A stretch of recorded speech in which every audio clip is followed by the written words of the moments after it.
My name is Rhapsody and welcome back to Vault of the Void.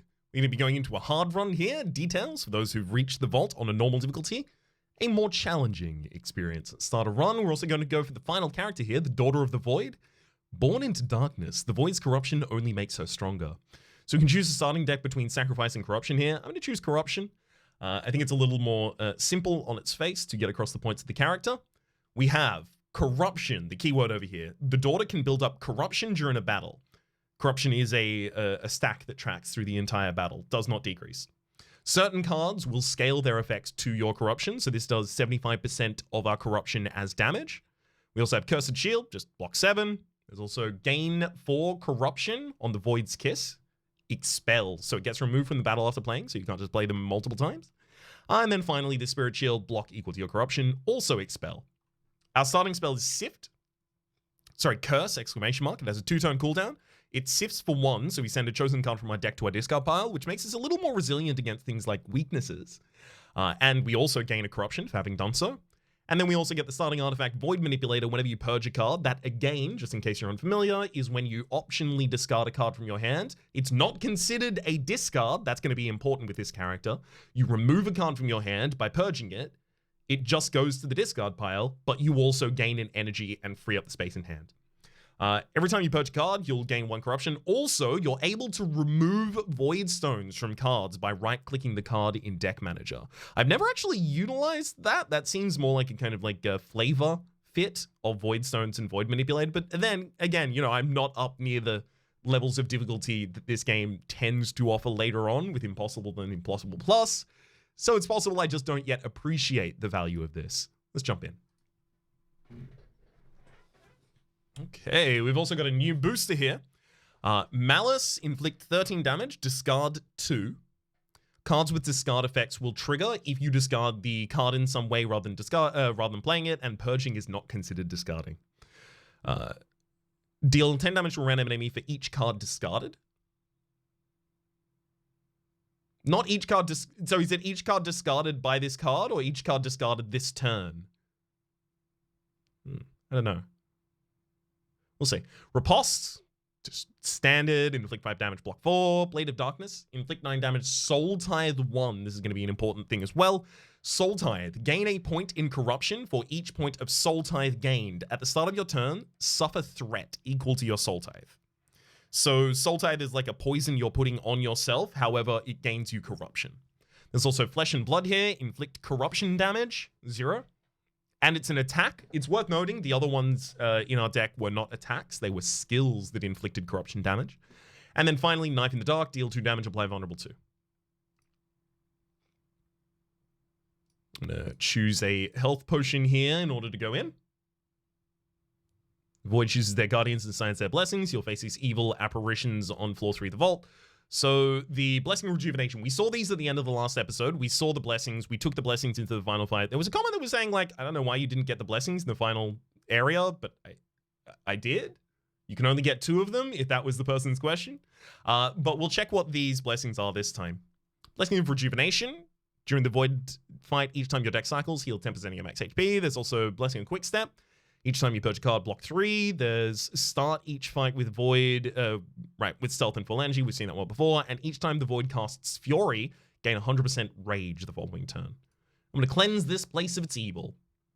The remains of those who walked before you lie in the halls. Looking around, the floor is littered with lost and forgotten items. A chill runs down your spine as you stoop to collect what the dead have left behind. I'm going to go for an upgrade point because upgrades here are so big for this character. To the point that I think it's important for me here early to outline what each of the upgrades are, because we are going to be playing very much to try and get as many upgrades as possible. One of the cards in this area that I'm going to upgrade is going to be the Flesh and Blood, because it has Purge, gain Corruption 1, and we already gain Corruption by purging a card with a Void Manipulator, so Flesh and Blood is a really good card to have and just constantly purge. However, in the base deck, we have these Void's Kiss. When we upgrade them, they become rigged. Now, we already have, through Void Stones, the ability to make them rigged by giving them... can we see it? Okay, we can't see the Void Stones at the moment. Oh, no, that's telling my next Void Stone. I think I have a Void Stone right now. Yeah, but I can't see it in the screen. Okay. So we could give them a green Void Stone in order to make them rigged and put them in my opening hand already. However, if I upgrade them to become rigged, then I have the Void Stone space to put a black Void Stone into, which is Ghost and Nert. So I get to play Void's Kiss 2 times in the opening turn, getting a bunch of corruption. And then that really kickstarts our Unleashed Darknesses. We also have the Unleashed Darknesses. They upgrade to deal 100% of corruption damage. However, they also add discard, gain 2 corruption. We have nothing in the deck yet that will actually give us the ability to discard other cards, but these are primo once you do. Then we also have the Spirit Shield, which upgrades to Purge for block for 5. It's fine. And Cursed Shield, block 11, gain corruption 1 just by playing it. So you get to effectively stall with those Cursed Shields very, very effectively. We're going to upgrade Void's Kiss, though. We're also going to likely choose our path based around the idea of trying to get more Void's Kisses. Sorry, more upgrades. So if I really wanted to get as many upgrades here as possible, that would be up, there, there,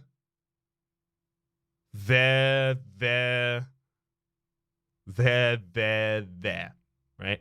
I get 2 midline upgrades. I also get the Elite, and then I get the Soul Collector. I like that. This Sever Soul comes with a socket already in it. Interesting. Apply week 1, discard, draw 1, discard 1, and rebound. It also has block. I don't think after the discard effect it will trigger block. Yeah. So because oftentimes cards in this game will have their conditional, and then at the very bottom, they'll also add the effect from the Void Stone, but it sometimes makes it look, as it does here, that the conditional makes the Void Stone effect happen as well, but it doesn't in this circumstance. I'm almost certain. Let's put the Flesh and Blood into the deck, cut a Unleash. Okay, and then we'll hold off. We also have a purple Void Stone here. If I really wanted to, I could put a purple Void Stone into like a Void's Kiss or some such. Honestly, it's probably best served just being in a Cursed Shield. I turned the sound effects down. I didn't think I turned them off. Wait, hang on. I might just have this muted. Oh, yeah, I do. Sorry about that. It was hard to tell because obviously I've had to mute the music in the interim anyhow. Okay. Let's start off by using the ability to get rid of, probably a defend. We're not going to need that many upcoming. We'll play a Void's Kiss. Purge the Spirit Shield as well, and a Cursed Shield. So now we've gotten 8 points of corruption, and we can use 2 of those to do 6 damage 2 times. So I'm going to kill the Throat Cutter here, preventing any incoming damage from the next turn. However, they will resummon. Probably a Throat Cutter, right? Yeah. Thankfully, I can kill the Throat Cutter with 2 attacks here easily. And if I purge this Cursed Shield, I can even then kill the Void Enchantress. We have 8 incoming damage next turn, but if we get the ability to kill, then we're safe. We might not get the ability to kill, but also we probably will get... Yeah, if we don't get the ability to kill, we will get the ability to defend, is what I was going to say. I'm not going to use the spell here, because it's possible we kill next turn, and I don't want it on cooldown at the start of the next fight.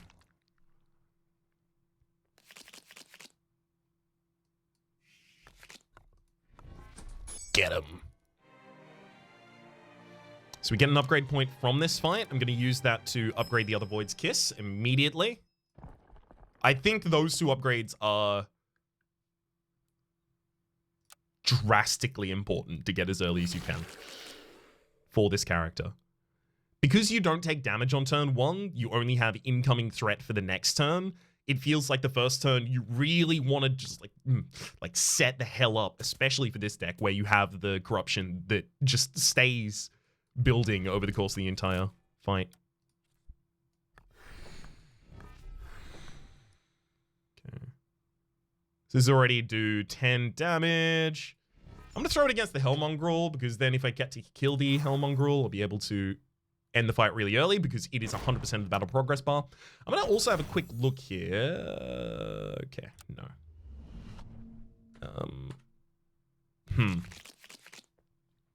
I haven't yet been able to find any key bindings, but maybe that's out in the main menu. I would like to be able to end turn.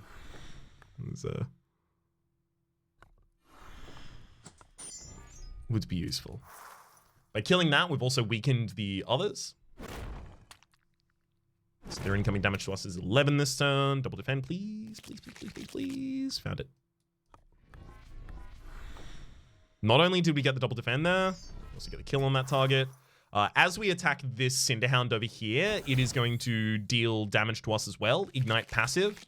Actually, no. This is important. Ignite passive. This creature will deal 3 damage whenever it is the target of an attack card. These Unleash Darknesses, as I mentioned prior, are not attack cards. They are skills.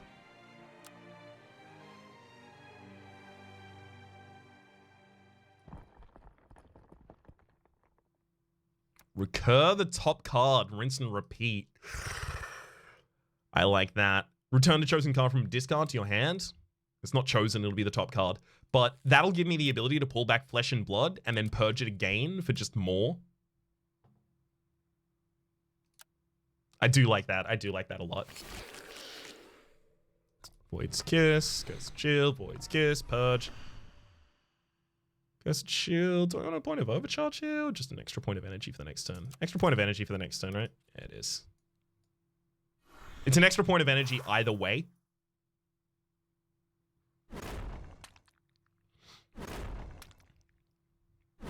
Guess it would have been a point of max, at least.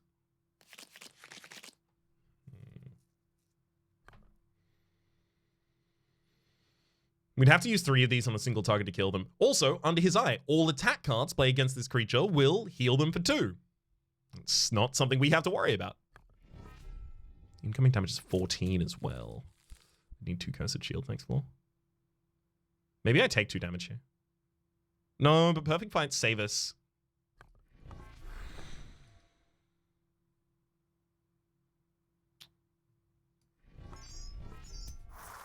Yeah, Perfect Fights end up saving us. So many resources end up being quite useful. Okay, double defend, double defend, double defend, double defend. Come on, come on, come on. Hey! Got it. Actually don't really want to drop any of these. I'd really like the ability to cancel some of my casts as well, because as soon as I click that button, I have to do it.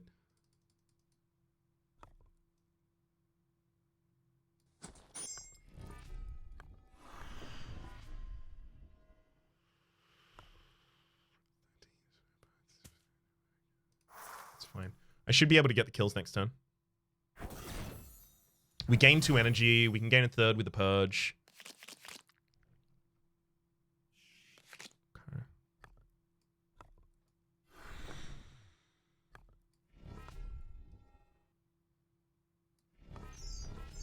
Yeah, and then we just keep this one in hand for the kill next turn. We're all good. Whew. Yeah, we found our way to having this be a perfect fight. That's going to become more and more of a priority for me as we go on, I think, because the extra essence really, really does help when you get to a shop early. You actually want to make use of it. There. Yeah, we can do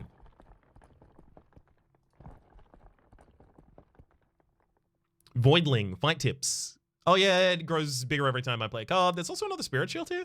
I don't really care about that. Yeah, I just need to get the upgrade point from this so that I can upgrade the Corruption attack.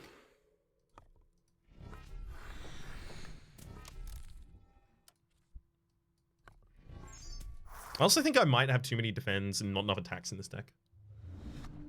They do give you extra... There's an extra attack in this deck. There's no extra defend. So I could just skew attack if I really wanted to.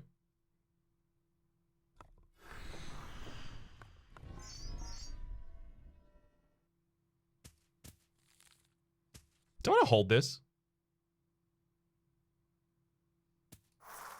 I think I do. I don't often hold cards. Especially as the last 2 characters, because I was killing in the first turn as the first character, and then... Well, I mean, obviously it was a tutorial, so it didn't really matter. Oh god, really? Okay, we are actually going to be 1 short on the block here. So annoying. Incoming damage next turn is 0 as well. Rough.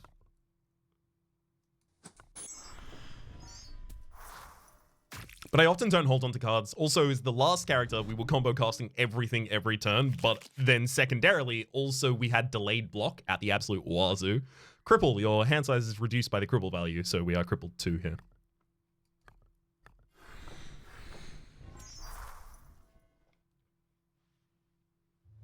So yeah, in this run, as we have more of a slow play style, it's going to be more reasonable for us to play as slow as we currently are.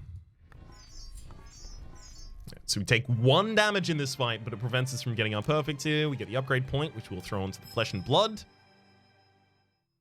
Now that we have the flesh and blood, also with the upgrade point, I'm going to go into the deck manager and drop a cursed shield for the rinse and repeat. And then we're going to look for the upgrade for rinse and repeat as well.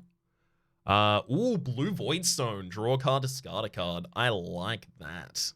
I really do. I'm going to put that on a cursed shield, I think.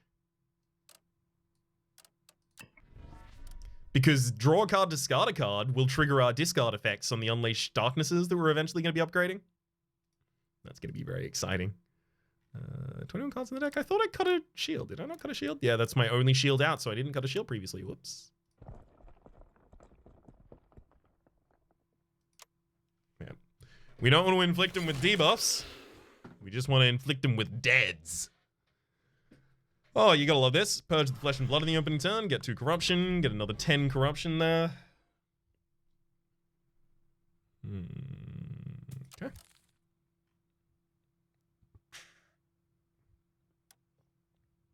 I'm gonna lose that cursed shield and this one.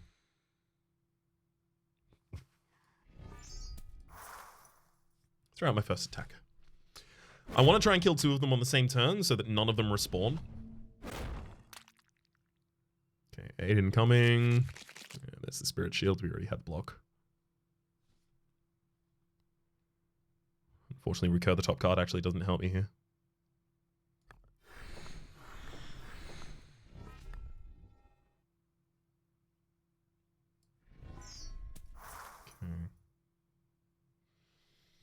Yeah, because each of them only removes 60% from the battle progress bar, so unless I kill 2 on the same turn, they're going to have a respawn, and then I have to fight 4 in total. I don't want to have to do that if I can avoid it.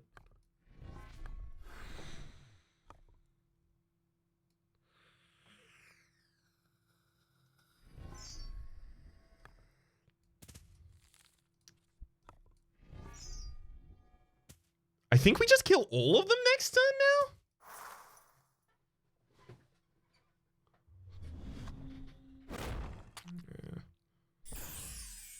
Lose energy equal to my stun value.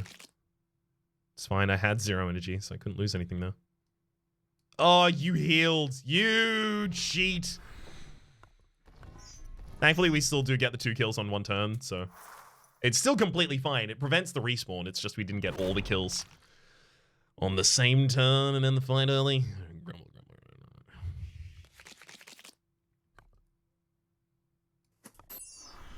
Get him.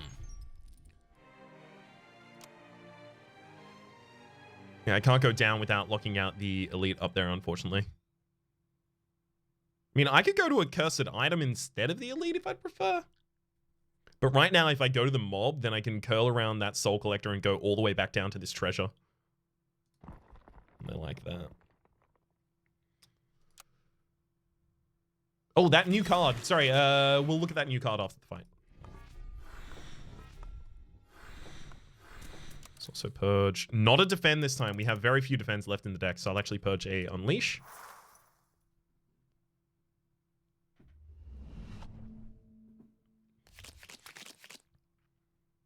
Love it. Flesh and blood, we purge it. We rinse and repeat to get the flesh and blood back. Then we purge it again. We get 4 points of corruption from having done that. Unfortunately, we also take 6 damage. Up to 18 points of corruption by turn 2, though, is... Well, this is pretty good.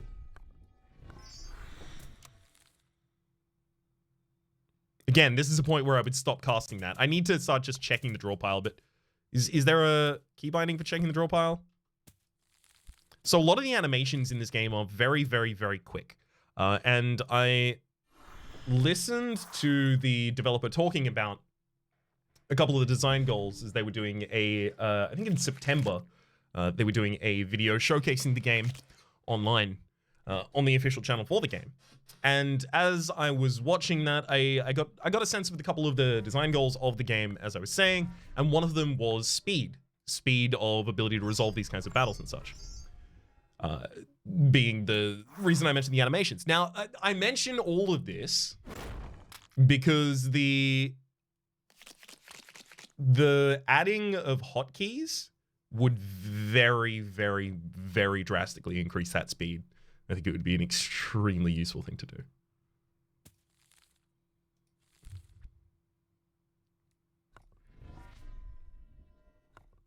I thought that was a defensive card in there. Welp.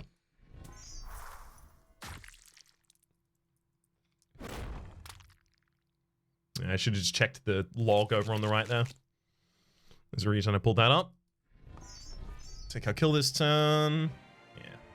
Shadow Dancer. Soul Tithe, we've seen that one before. Death Strike. When you play an attack card, if your Death Strike is equal to or higher than the card's energy cost, that is to say the new attack card you've just played, it will trigger +1 times. Your Death Strike will then be reduced by 1 or the card's energy cost, whichever is larger.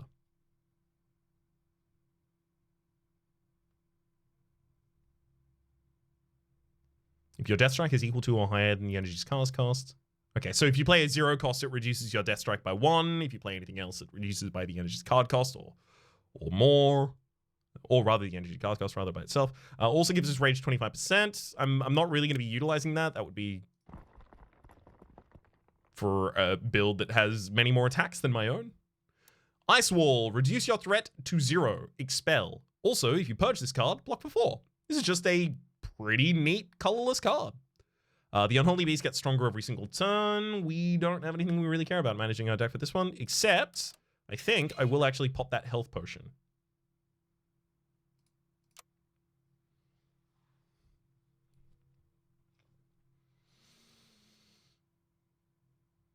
Band of Power. Every 7th attack card played triggers an additional time. Now, we have 1 attack card in the deck and it's Flesh and Blood. So, no on that one. Flame Shield. At the start of your turn, tick this value up by 1 and block X, where X is equal to the count on this item, resets after each fight. So you just get tankier the longer you go on. I like that. Lets us transition into more damage later on. Every 3rd heavy card played will cost 0. We have no heavy cards in the entire deck. I'm going to take the Flame Shield then. Shame of that relic offering right there. Oof, oof. God, do I even want to go to that Soul Collector?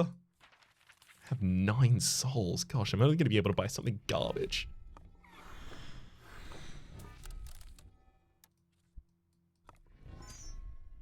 Okay. I can also use this to set up the recur as well, my spell.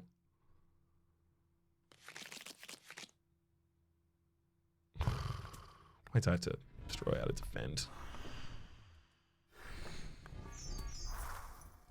Ow. Oh, we're close to a Black Voidstone at the absolute least. Okay, that is huge. Hopefully the merchant sells me a Voidstone as well. That would actually be real good. I want both of those in the next hand. Especially because the incoming damage on the next hand is 0. Okay, our next rune up is a Rage rune. That's not relevant to us at all.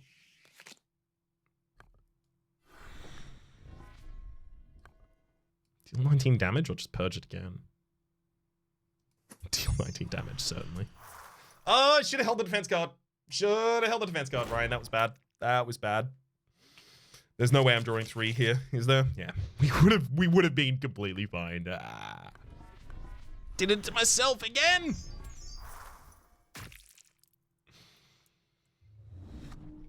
As long as we're still making it through these fights, it could definitely be worse.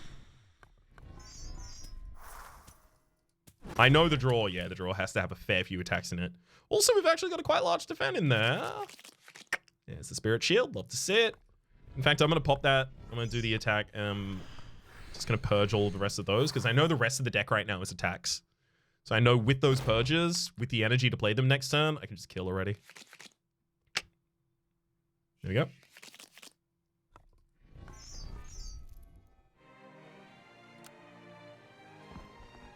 Sell me Black Voidstone. Butcher's Blade. Hey, I'm actually glad I couldn't afford this one. The first attack card played each turn will rebound. Okay. Silver Medal. Each time you complete a non-perfect combat, take this item up by 1. Increase the rate of runic power gathered by 20% for each count on this item. So you want to intentionally take damage so your runic power is higher. Runic power is the rate at which you gain the void stones. This is very early. I could try and take that and then intentionally take damage in each fight to do that. The first attack blade in each combat will be cloned. Is the Lost Sword clone. After being played, a temporary copy of that card will be added to the discard. I don't know if I want that. Blue Voidstone could totally be a reasonable pick here, though. In fact, I'll take it.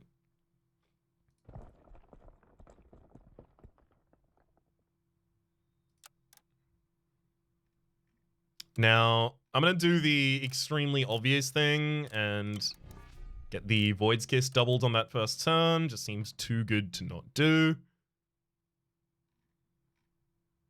I also really like another Cursed Shield, getting another roll through. Yeah, and I'm pretty comfortable after all of that. Void's Kiss. Void's Kiss. Void's Kiss. We did it. I'm going to leave some defense in the deck, actually. Casual 19 points of corruption on turn 1.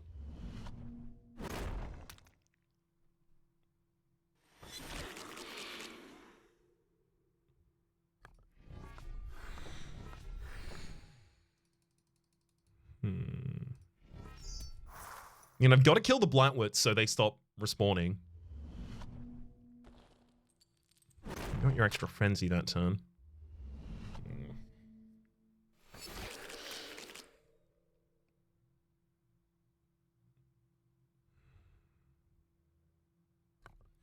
Purge the flesh and blood, play both of the shields there.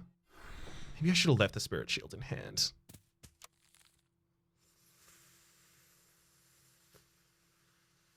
Get rid of the rinse and repeat because I don't think I'm going to be able to utilize it effectively. Yeah, I should have left... this is the thing that it's going to take me a while to get used to, right? Do I leave this card in hand? Do I play this card out? Do I need the energy? Do I need the card value? Do I need... What consistency do I need to rely on, and which consistency can I rely on? It's gonna take a beat until we have it all sorted out a little bit more.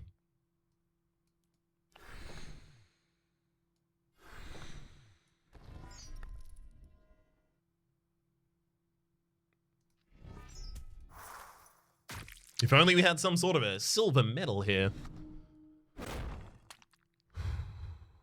Okay. Recur that card and just do it again, making it easy. Apply Vulnerable 2 and block 10. However, the Vulnerable is suffer 50% more damage, ticks down by 1 each turn. I don't know if that would affect the abilities that we're using. The Inflict... That would be interesting. I'd like to learn that. Infecti. They grow stronger rapidly as the fight goes on. Their infection cards will feed their strength as well. Cool. Start battle. Maybe I manage my deck first. Exploding Bottle. It's 10 damage AoE on the first turn.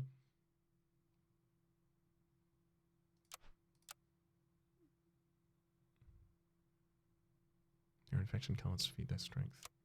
Yeah, I actually think I exactly want that card. Or potion, rather.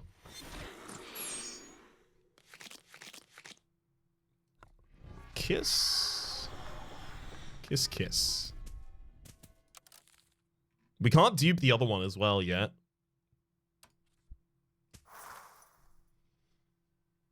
But up to 19 points of strength.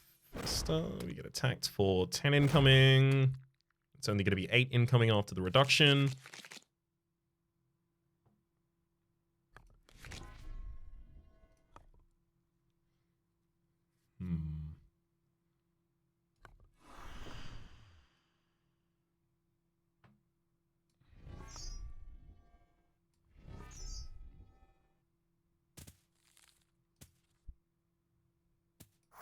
I'm going to leave Cursed Shield in hand for next turn. Take the 1 damage here.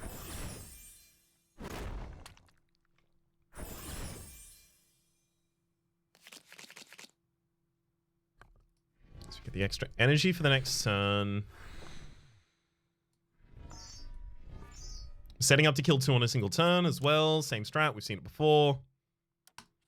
Got the ability to block for as much as we need in a single card next turn as well. I like a little bit of extra energy, like an energy pump in this deck somewhere such.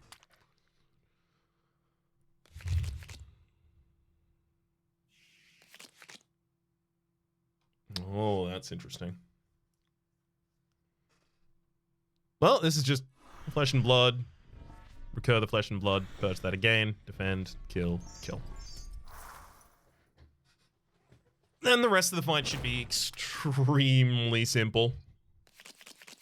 Yeah, exactly. We're blocking for the amount of damage that you can do every turn already. Get him. So we get our upgrade point. Gain overcharge on rinse and repeat is a pretty good change there as well. But all of the Unleashed Darknesses just want to have the ability to benefit it by being discarded. As well as just deal 100% of the corruption damage, right? It's a significant amount of damage they're missing out on at the moment. We need to upgrade some of them. Oh, was there a card in the deck that has yet to upgrade? Inflict corruption damage, Sift 2, Null and Void. More likely to use it than any of the others, so I'll take it. A disheveled salesman, a cloaked figure, approaches. What was this? During your turn, each time you draw a card, gain 1 block. We draw a fair few cards. That would have been nice. Reduces the cooldown on all spells by 1. Wow. So we can cast our spell every single turn with that. That's 50% more spell. At the start of your turn, gain 2 block. Yeah, it's probably least impactful here. 50% more spell. That's a lot of spell. I'm not really going to have any resources to use that. So there. I guess. Voidmaw, a single fight that gets stronger when I purge cards. Okay, I'm going to be doing that a little bit at least. But I don't think that's going to be a problem. Or at least I hope it's not going to be a problem. Kiss him. There you go. So yes, just a reminder on this is Feast of the Void is their passive. Each time I purge a card, tick their value up by 1. When it reaches 3, it resets and gains 1 AP. It was 4 in the previous level of difficulty. It's 3 now. We'll drop a Darkness. Being able to cast the ability every single turn, this is nothing to turn our nose up at.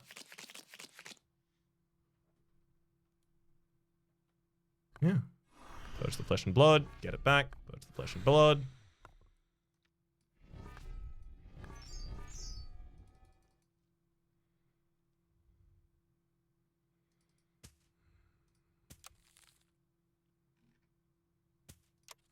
Incoming damage is 18. I should definitely drop an aggressive one then.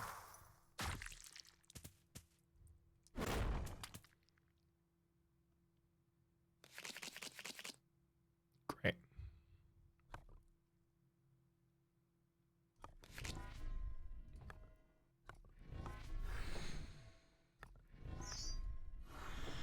I still have to purge some cards is the thing, because that's still how we do things. So we have to be more resilient and purge fewer cards than maybe we desperately we could, but I'm going to keep that Spirit Shield in hand for the next turn 100% here. But we still do need to purge some. Also, I should have done that in the other order. Spirit Shield's the block for our next turn. The incoming threat is 22. Nice. The enemy also just got 22 Fortitude, so we have to attack through another 22 on them. That Cursed Shield doesn't look bad either.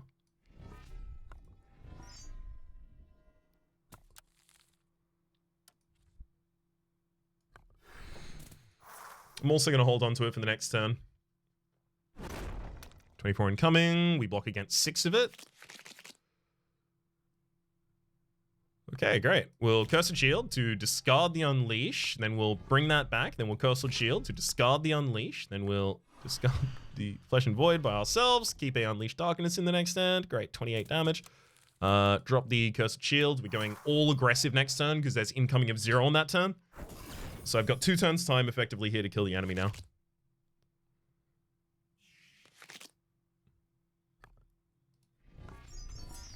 I got 0 turns time.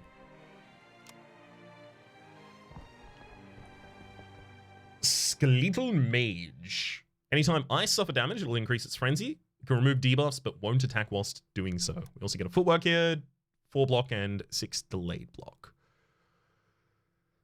Again, no modification to the deck needs to be made for this one, I don't believe. Each time you play a card with the same name as a card you've already played this turn, block 3, Fractal Feather. There's also discarded keys at the start of combat. Choose a card from your deck to add to your hand, loses 1 energy. I like the idea of discarded keys, but at the moment we need exactly as much energy as we have in order to actually get the ability to do anything. I really like the wizard hat. It's with how strict our energy usage is at the moment, it feels like it's going to help solve a problem for us. Like at the end of turn 1, we have 0 energy, so we'll start the next turn with the, we've got the wizard hat here, so we get the extra overcharge, which is very useful. What's the last card I purged? Card triggered voice kiss, card triggered voice kiss, card triggered voice kiss. So the last one I purged was Unleash Darkness, which won't help me here. Okay. So unfortunately, it does look like I will suffer some damage this turn. Which means that the Skeletal Mage, it increases its frenzy by 1 each time I lose 8 HP. It's also going to make me suffer Confusion 1.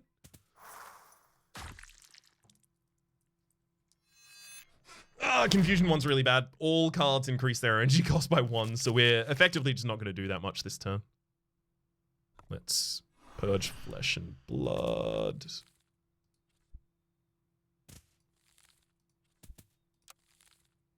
Guess let's discard that.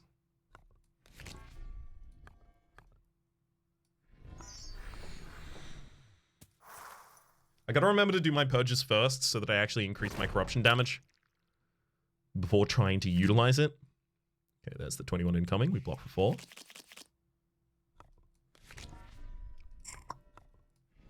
Gosh.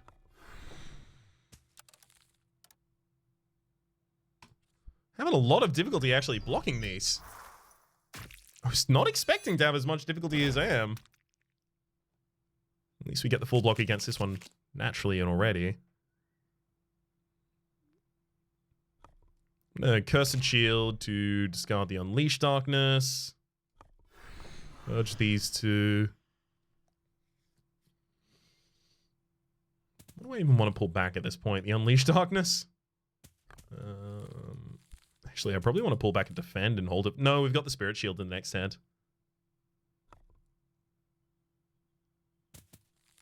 And the Flesh and Blood. So actually, I'll cast that. I'm going to drop a Cursed Shield. I'm just going to end.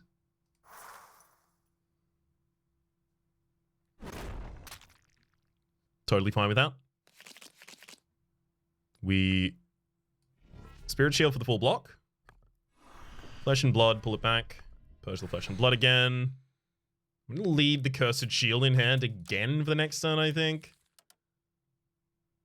Drop an Unleash Darkness and then another attack. Yeah, the mage's actually really rolled out of control with those 2 turns that managed to get damage on me.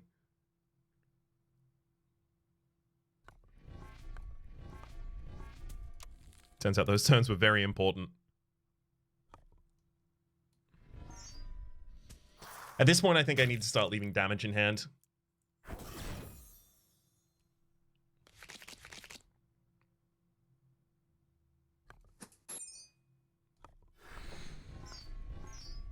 God, I had the kill if I just purged the right order.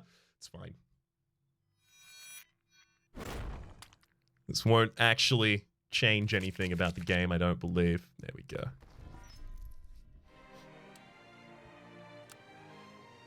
We finally managed to get our kill.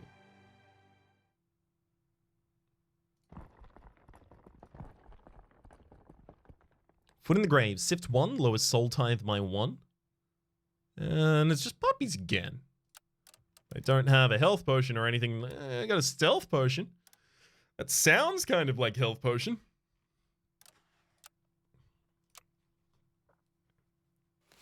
It feels like my enemies are outscaling me already. I'm getting very worried about that. I'm gonna stop trying to throw away defends from my draw. Clearly I need them more than I'm thinking I do. Oh my god, 14 fortitude on everyone. Oof. Burn the flesh and blood and defend. Both of those are great. We throw another attack away. And then I guess try and kill someone, right? So 48, 17 by 3 is 51. So we can kill the Forsaken Poppy. And it is the one attacking next turn. It's the reason we are...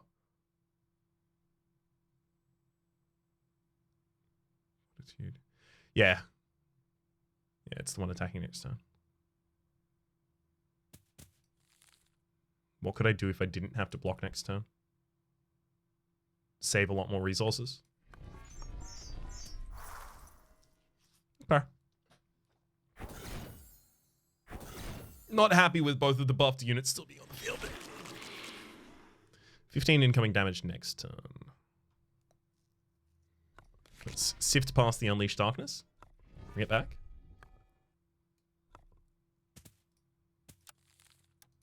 Drop that shield. Purge all of those cards, and then, okay, we are 15. We're very close to being able to take out individual targets with them now.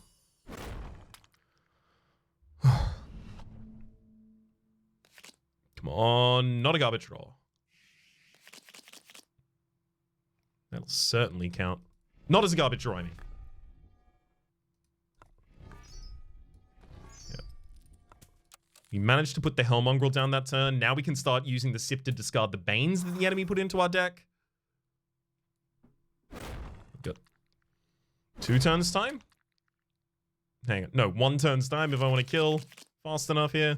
Actually, the Spirit Shield makes it easy. Yeah. Actually, I don't even need to Spirit Shield. You just Cursed Shield. Get past some of the worst cards in the deck. And then that even gives me the license to use both of these attacks to get a single kill this turn, and then sift past another Bane.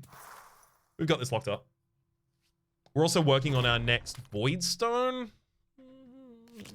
Yeah, I think I probably need a Void Stone right about now. Happy to finally have another perfect victory. Seems like it's been forever since that's the last happened.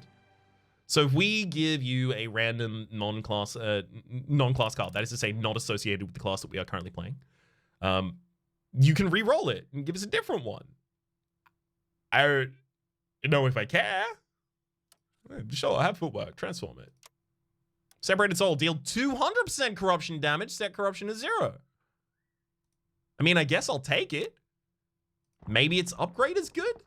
Because at the moment, that says, you know, be a dead card for the majority of the fight, and then suddenly not. Maybe it's not good against big enemies. It's good against enemies you need to kill quick. Okay, it's actually probably a good thing to sub in and out occasionally. See how that goes.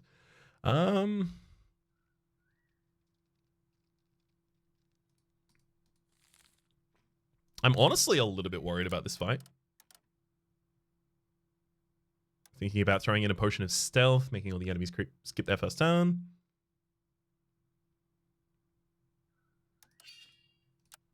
Okay, that gives me a free turn to buff on the first turn. Even freer than this turn was for buffing previously.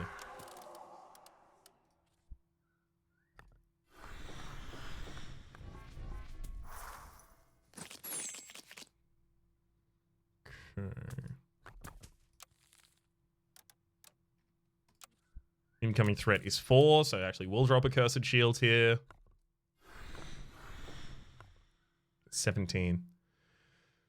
So the thing is, I could actually kill the Flame Ward pretty happily. But I also purge a bunch of cards, so the Flame Ward doesn't feel like it's going to be too bad for us.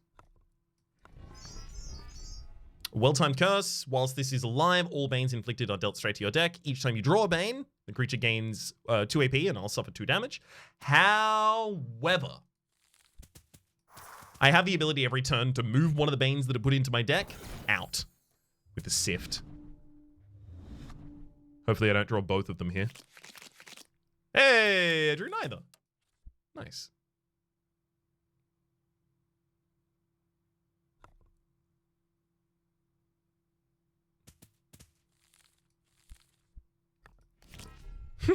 We got the one that we actually get to discard for value as well. But do I go all out with the attacks just against the Swamp Mistress now? Our defense for the next turn is lacking. So I don't want to purge that Cursed Shield, I don't believe.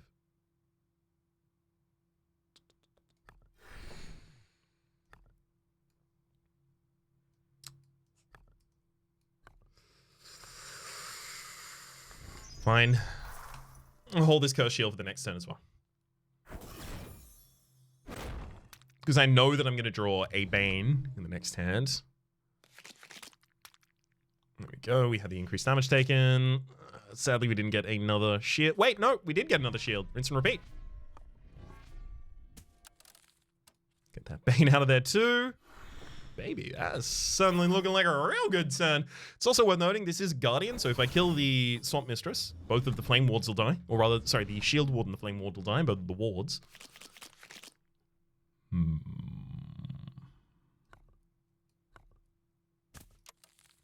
Get that Bane out of there.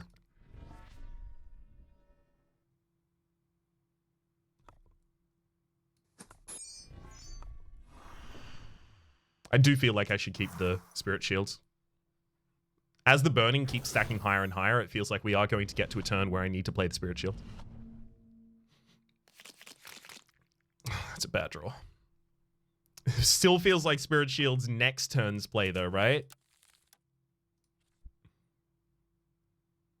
Right? No, it doesn't. We're gambling that we're going to be killing next turn. With no more Banes being added to the deck at this point, I think it's pretty likely we can. It's literally just 2 attacks out of the 3 that remain in the deck. There's the third. We got 2 in hand. 24, 24. Yeah, we have lethal. In fact, we also get the ability to play the third if we wanted to. Great. So we knew exactly when we could reach. Par from Pain. We'll have a look at that spell, obviously. This is not what I was looking for. Why? What I really, really wanted to see here was going to be the upgrade 2. Get 2 upgrade points. I don't want the booster pack. I don't want 10 max HP. I'm going for the random Void Stones. Okay, we got Rigged. Rigged isn't bad. Heck, I might even go so far as to call it good. The upgrade for Separated Soul is 300% Void, and on discard, gain a Corruption. Okay, Separated Soul has a place in the deck at that point, because you can use it for things before actually using it for the nuke.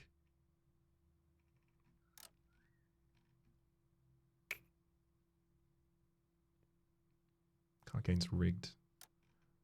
I wouldn't be entirely saddened to put the Flesh and Blood rigged, so that I start purging it on turn 1. Like, my ideal opening hand would probably be Void's Kiss, Void's Kiss. Void's Kiss, the second one, has the Ghost on it. Then Flesh and Blood in the opening hand, as well as Rinse and Repeat. So both of those are rigged. And then we have, what is it, 3 energy on turn 1? 3 energy. So we purge Flesh and Blood, getting up to 4 energy. We Rinse and Repeat, getting down to 3. We purge Flesh and Blood again, getting down to 4. Then we... Wait, we can't do that, can we? We would be 1 energy short. Right?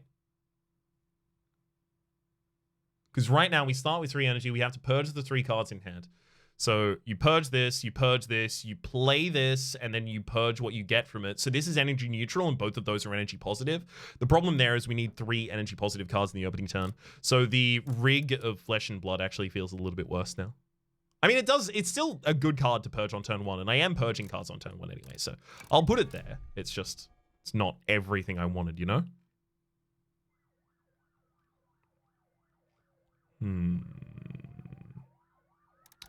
Null and Void upgrades to sift 2 random weakness cards and then also sift 2. So we get to just like control the draw pile very effectively with Null and Void.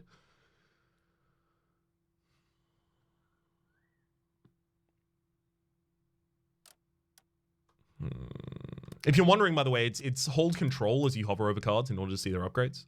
Just in case you have access to the game as well. Rinse and Repeat has the gain overcharge text on its upgrade.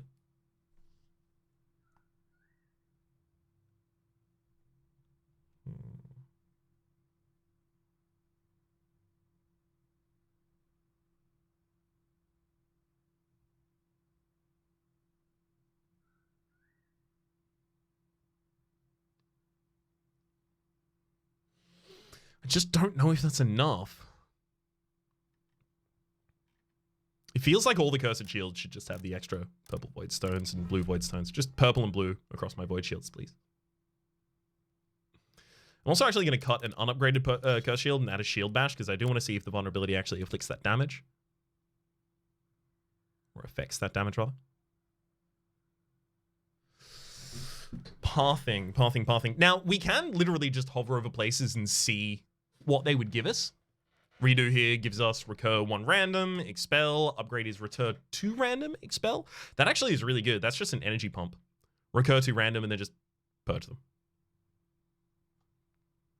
There's also soul tax here. Inflict 50% corruption damage, soul tax 1. Can't see anything about the cursed item. But if I went there, then I would have to go across and then down.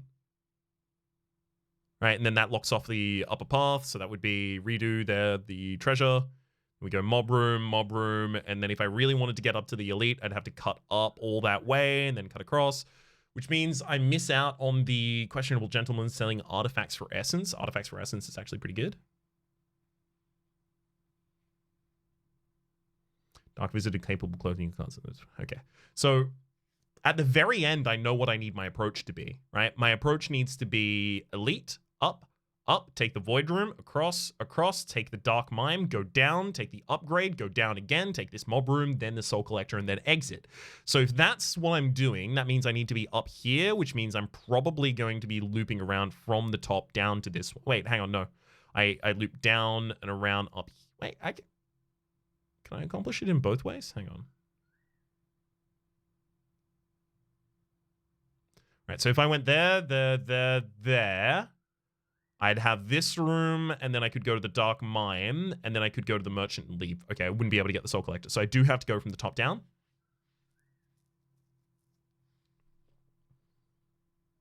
No, sorry, from the bottom up, rather. So that means I need to end up somewhere around here, which is easiest achieved by snaking this way. So yeah, we do go up first. So this is the path that I'm proposing here. 1, 2, 3, 4, 5, 6, 7, 8, 9, 10, 11, 12, 13, 14, 15, 16, 17, 18, 19. Then we were going down, up.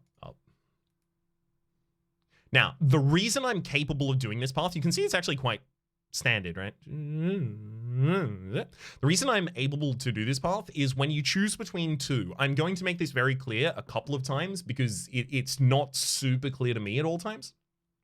And I think I would have benefited from maybe a better description of specifically how you can eke out these extra things. Of course, game's in closed beta, so I'm not throwing shade based on those kinds of things. It's just I think that you might benefit from the same kind of thing that I might have benefited from. So if I have to choose between 2 rooms to go to, and I choose not to go to one room, it is removed. Unless, and this is very important, because I go here and I choose between these 2, I choose this, and then I get to go there. How's that happen? You can choose between those 2 unless, or rather, the one you don't choose disappears, unless it is your only way to leave. And if I go up here and then to here, these are all going to be gone. So if I choose this path, my only way out is this one. It did not, like, after I figured out what was actually going on with the map pathing, specifically, actually, it was watching that same video and hearing him talk about, that is to say, the dev of the game. The majority of this game was done by one guy as well, by the way. Like I was astounded to find that out, like, actually flawed to find that out. Like, all except for some of the card art for some of the enemies was just done by one dude who taught himself to code to make the game. I am just overwhelmingly and endlessly impressed with that. Just wanted to share that little piece of information. But in that same video, he was talking about, yeah, okay, so if something is the only way out, then you can still take that path afterwards. Strong group of enemy where the kill order is very important. Now, we know kill order is very important here. I don't understand it, though. I don't think. So, Vulture. At the start of its turn, if your threat is not 0, the creature will increase its threat by 1. Oh, sorry, its damage by 1, AP by 1. Whenever a weakness card is drawn, the creature increases its damage by 2 as well. And then there's the goat over here. So there's the Vulture, the game, and the goat. But the goat has no extra effect. So I want to kill the Vulture in the game first. It's worth noting, however, the battle progress bar is 32 for that and then 40 for you. So yeah, if I kill all 3 of you on the same turn, then I can end the fight, but I'm not going to be doing that, right? Let's do our obvious stuff that we always do on turn 1.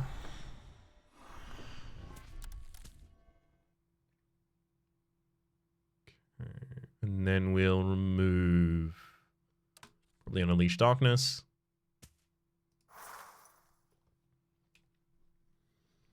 It's on UAI.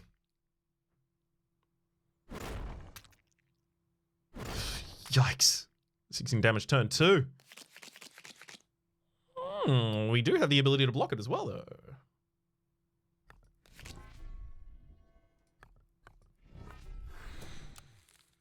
I've got to leave that Cursed Shield in there. So Gaze of Death is the ability this one's going to use. Inflict Fear 1, Vulnerable 2. After drawing, discard cards equal to your fear value. That will trigger the discard value of the Unstable Darkness. That's actually not awful for us. Fear 1 is on the other one, so we will have multiple triggers of fear here.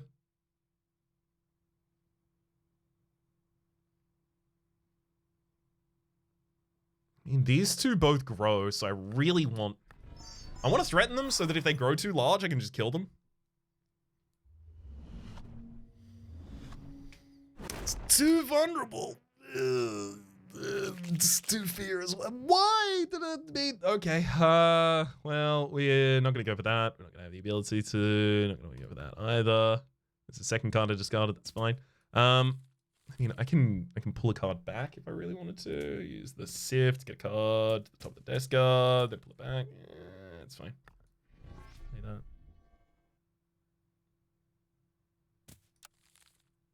This 18 incoming next turn. Fine, I'll get rid of that.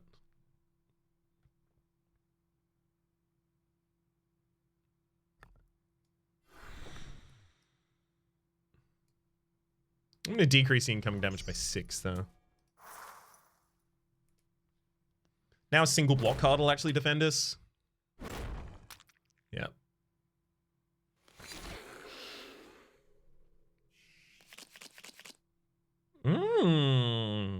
Flesh and Blood. Hang on. The start of battle goes to top of your deck. Okay, so that was the first card I drew of the next deck, which made me think, hang on, is this rigged every time? Because that would be... That'd be something to be certain. I have the ability to kill another minion here. I think I should do. Gains evasive 2. Can't be the target of attack cards if all creatures on the board are evasive. Ignore that rule. How are you going to add another fear to me? I need cards. Cards are value for me, so I'm going to kill the goat now. My incoming damage is actually low enough that I'll also get rid of the Spirit Shield there. I thought that I was going to need to maintain the Spirit Shield for a couple turns' time, but I forgot about the fact that I was decreasing the incoming damage significantly. Cool. Cool, cool. I'm going to get the Unleash Darkness out there, and then rinse and repeat to bring it back. I'm going to discard it.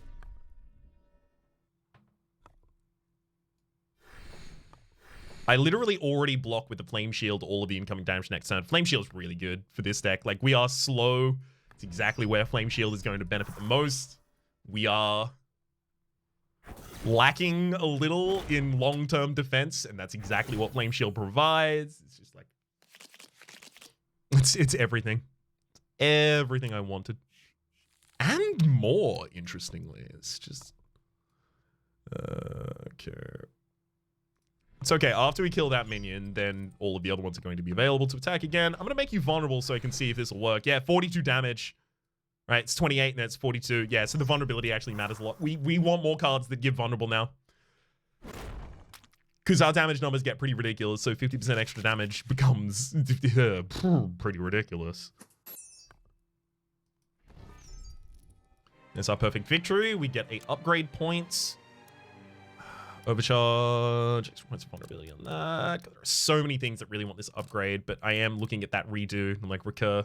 Yeah, that's so much extra energy that offers, is the thing. And if I give that a ghost gem... do I want to avoid some fights? Okay, hang on. Draw 1, discard 1, clone. Purge to gain a corruption. Curse of Plenty is pretty good, but I would be able to get that if I went for this treasure and then across. I wouldn't be able to get rinse and repeat again, though. This could have upgrade points.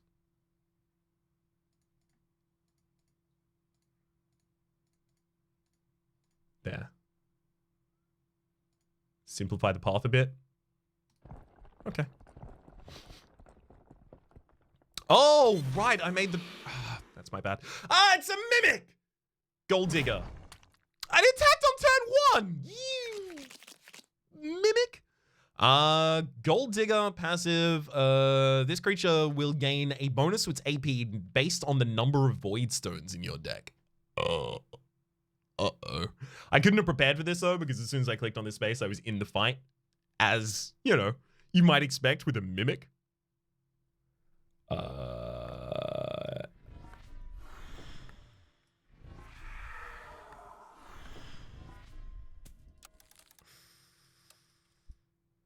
Yeah, yikes about our incoming damage, though. We just have to take 11 there. I specifically built my deck without the ability to block on turn 1 because I thought I was never going to have to block on turn 1. Game. Why'd you lie to me? 19, gosh.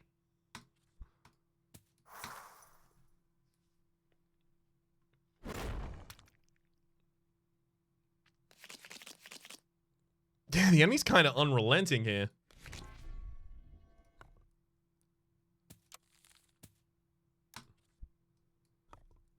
Oh, never mind. I have lethal. Okay, imprint. Add 2 volatile copies of the next card, next attack played to your hand. That's not going to be good for us because we don't really play attacks. Upgrades to be 3. There's also What Lies Waiting. Draw 3, gain Soul Tithe 1 for each ability drawn. That's just card value and energy value as well. The Soul Tithe becomes a bit annoying because it does mean we will have to increase our defense, but I think this will give us the ability to nuke our enemies down, especially if we Black Void Stone it. I will say at this point, you might have noticed how many times I want the Black Void Stone and how many times, like, situationally, I'll take some of the other ones. The Black Void Stone does feel very powerful, and while I love that it exists, I almost always find myself wanting the Black Void Stone over every alternative. Yeah, just extra damage and extra rage there. Not going to be using that. I'll be using What Lies Waiting. And in fact, I might just go and upgrade What Lies Waiting now as well. Yeah. Let's go to the deck manager and pop the redo and What Lies Waiting into the deck, and then we can cut, take a Cursed Shield and a Unstable Darkness out of it.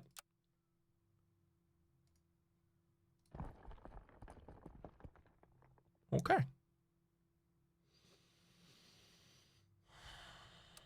Got 23 souls. Okay, I'm actually racking up like a decent amount of souls here as well with all of these fights. We could end up getting some pretty interesting things later on.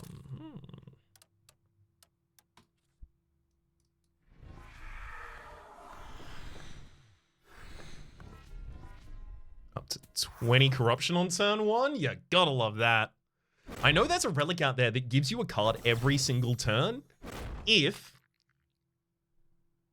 you start that turn with 20 or more corruption. So that would be great for us. Let's Cursed Shield past the Unleashed Darkness there. We have 6 cards in the discard pile. We'll recur 2 of them at random. Not necessarily the ones I wanted, but that's fine. I'm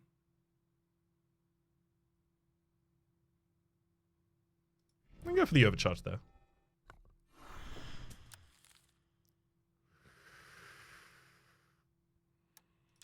Incoming damage is 24. Yeah, so we should probably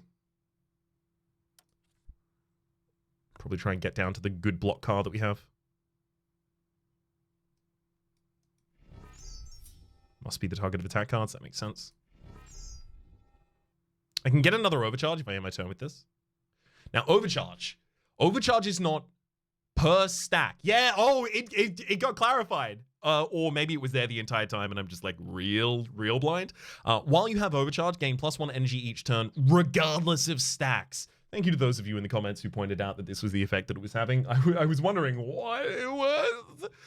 But so you get 1 energy each turn as long as you have overcharge. The stacks are just there to show how much your max energy increases, as well as to show it ticking down per turn until you no longer have any overcharge.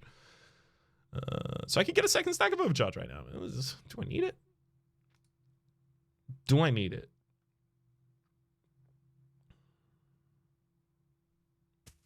Kind of. Because I'm going to need consistent energy generation for as long as I can have in this fight. Due to the enemies doing so much stuff. Okay, love it. We've got the Spirit Shield already here. Drop the Cursed Shield, and then... Okay, we can also use this to drop the other Cursed Shields. Use What Lies Waiting to draw a bunch of cards.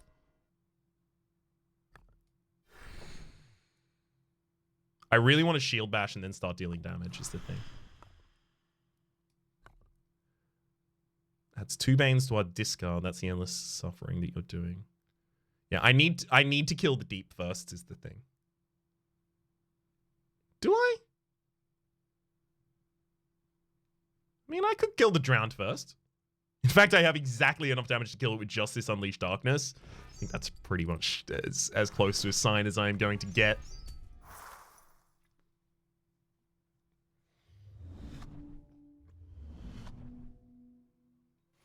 Oh, God, we're Haunted as well. Why? Okay, so Haunted means that the Void Stones won't trigger until all Haunt is gone. Really annoying.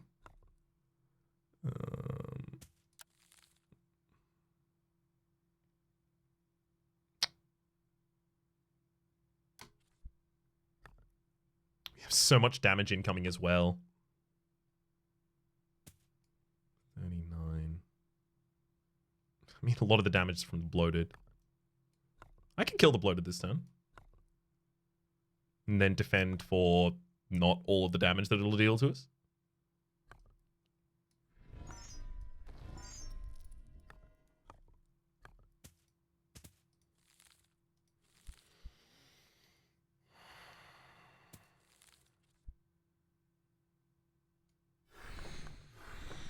I need as much energy as I can get next turn, I think. I think we're trying to play big. Try and kill both in the same turn. Best prevention of damage that we have available.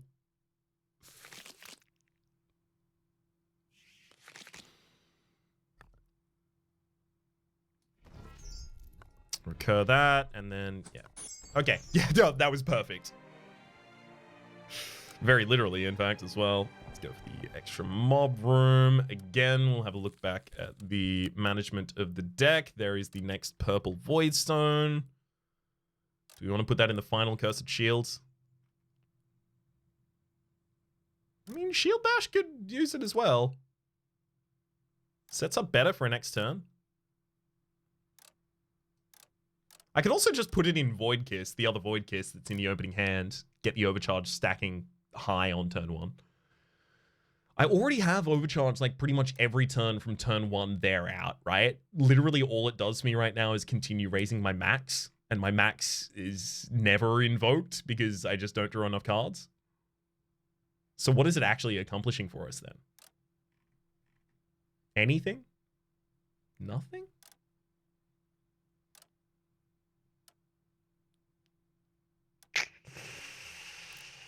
Okay, what's this battle? Pyamite, Pyre. Pyamite's burning. Their strength is determined by my level of burning as well. A second spirit shield. We already picked up a second spirit shield earlier, didn't we? Yeah. I could cut a cursed shield for that, actually. I find oftentimes right now I need a giant amount of block, and that's exactly what those provide. There's also enough down here for another giant amount of block, but that is very expensive. Extremely cost. Large money.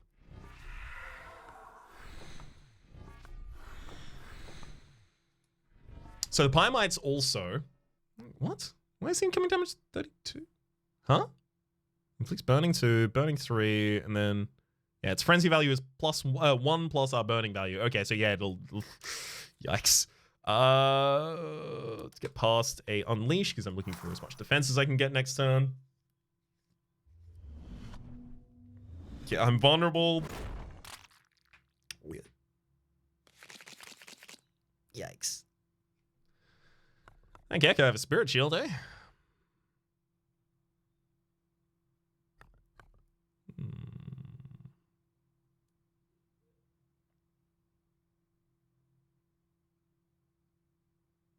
I also need to purge as many cards as possible to reduce this burning.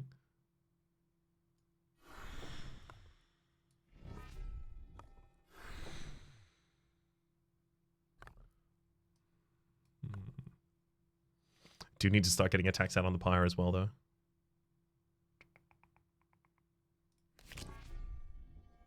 Huh. Get the corruption for that. Bring it back into the hand and then cast it. Incoming damage in 48!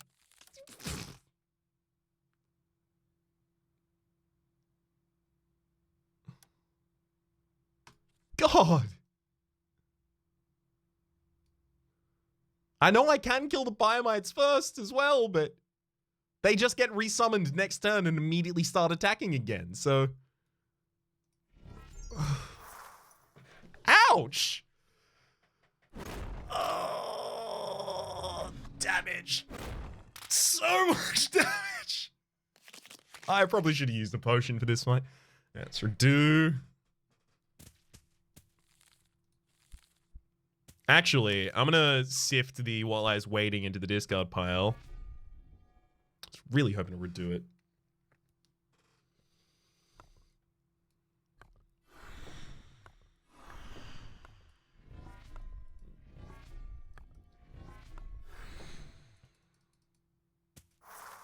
Unfortunately, that's the most I could do that turn. We take 12. The enemy is now vulnerable. That is to say, the primary enemy in the buyer. And we are now burning.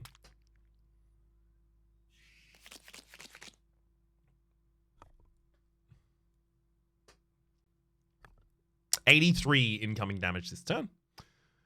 So that's a lot.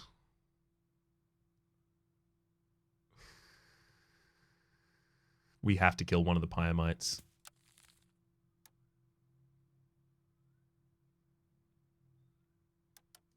We just have to. I also shouldn't have gotten the sift. I shouldn't have sifted the draw card. I should have just waited for it next turn.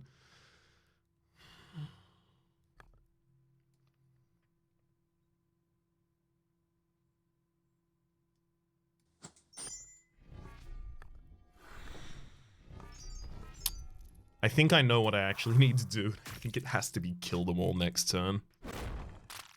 Ow. Ow.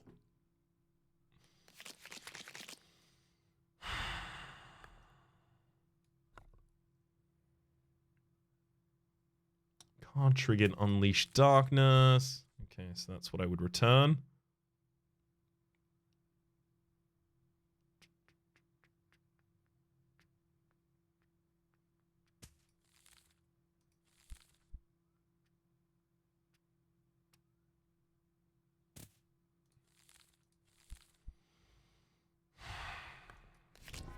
We found it. Oh, God. Whew. Okay, we found what lies waiting. Okay, we can get to Spirit Shield. We can save this turn. Let's drop the Cursed Shield. That's what lies waiting. Get a whole load of corruption out of that. This is now 36, so we purge this. Go past the Unleashed Darkness. Purge this, play that.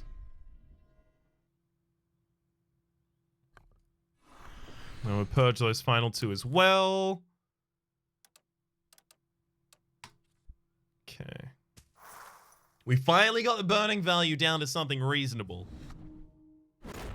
And all it took was everything we could do. Oh. 33. Double attack with that as a kill to a single target. 44 with 50% vulnerability as a kill to another. So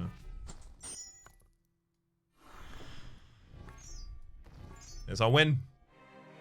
That was really a nail bite right there, but we got it. It's fine.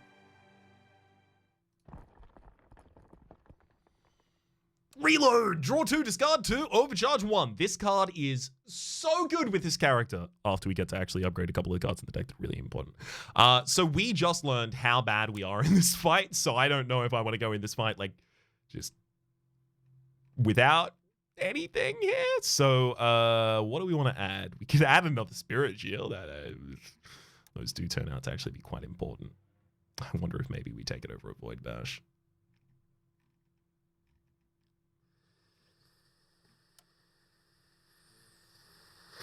All creatures suffer vulnerable 2, slow 2, weak 2. So that just makes them much more vulnerable on the first turn. Start trying to pick them off early. Fine. Fine, we'll go with that. You're weak, slow, and vulnerable. Ooh, redo, nice. Let's purge. Play all of that. Redo those two. Purge this one again. Then we'll hold on to the Unleash. Yeah. Just gonna drop a defend.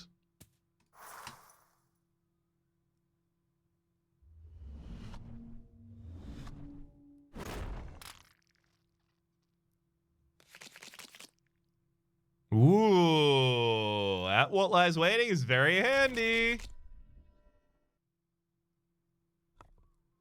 Says I'll block this turn if we want it. We probably do want that.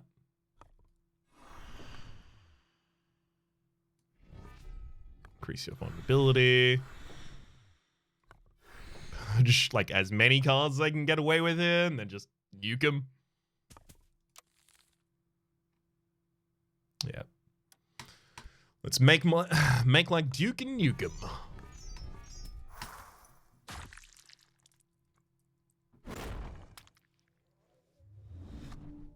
They're trying so hard. So hard to actually deal damage here. Sorry, I can't let them.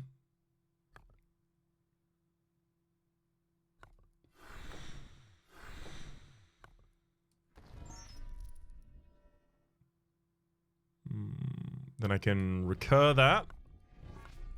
I'm going to gain this turn. And sure, I'll sift through another Cursed Shield. So here's the Soul Tithe. It's the extra threat that I'm gaining for having cast that other card.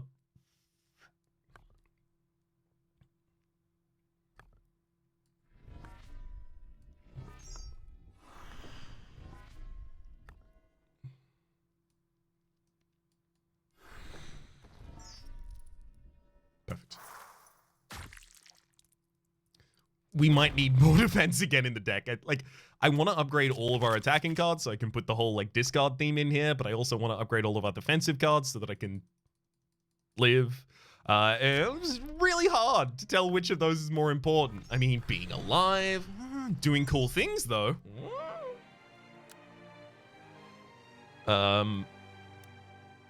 Like I really want this upgrade on the reload and stuff, but it's just not good for it yet. The Separated Soul doesn't look bad though.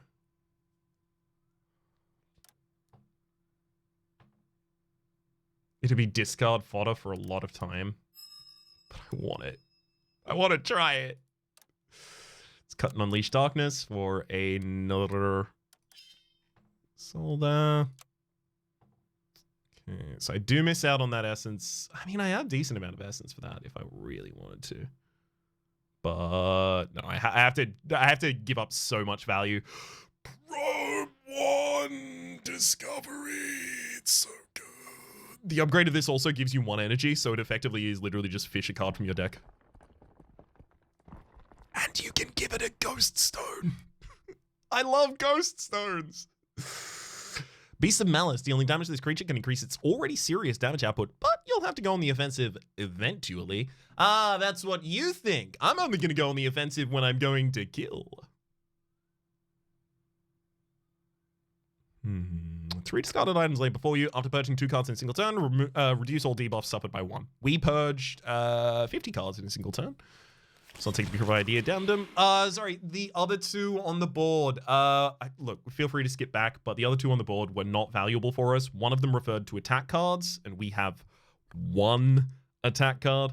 But it was like an amount of attack cards played, and the other one was reduce your negative debuffs by the amount of energy that you have at the end of your turn, and we have no energy at the end of any of our turns. We are supremely energy hungry. That is not what we need here. We're going to cut defense as well. Hit Me Again is what the enemy has as well as their passive. It is every point of damage inflicted to this creature will increase its Hit Me Again value by 1 when it reaches 25. His Frenzy rather will increase by 1 and resets at the start of the turn. We've got 16 incoming damage and the Frenzy is 2 on the enemy already with their 8 AP. We may get away with just not attacking them for a huge period of time. We're going to just sift past attack cards in the deck as well constantly here. Purge that for a second point of corrupt. Wait, hang on. Hang on. Discard! Gain corruption. I thought it was purge! Alright, well, I can discard it, is the thing. So I would have done that. A second point of overcharge for next turn. Sure.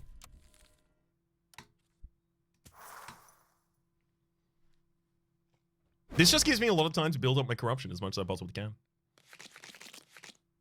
Pretty excited to have the opportunity, to be honest. Okay. Ooh, we get the ability to discard the Unleashed Darkness. Love it. Incoming is 30, so we'll keep the shield in hand.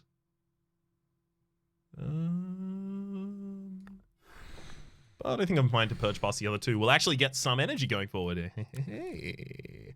No! I should have checked the top of the deck before I did that. Why, Ryan? It's the best card in the deck. As soon as I get a Ghost Voidstone in that, it's over for you. My deck will have no weak cards.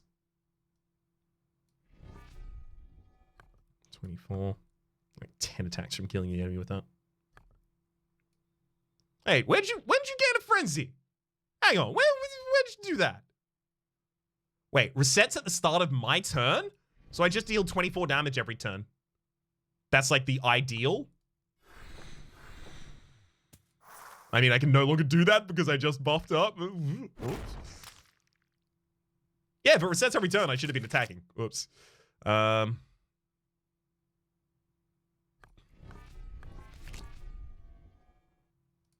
Very happy to discard that one.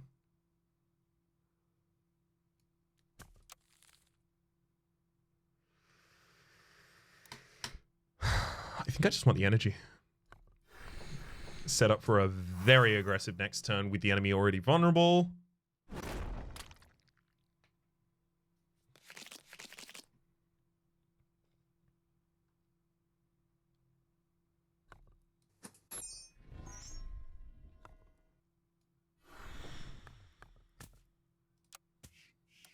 Discard pretty much anything defensive there.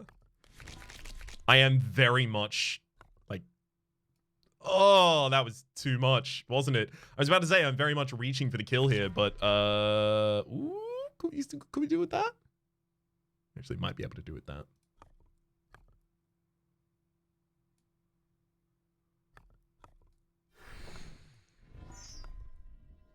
We can. Wow. We got it really close to the end there. Another mob room. Block equal to our corruption. It's balanced fight. Has the ability to... Yeah, it's fine. Block equal to our corruption. It's unfortunate they keep expelling because then I'm left with no block in the rest of the deck, which I guess, you know, the Flame Shield picks up a little bit of the lack of, but not all of it, certainly.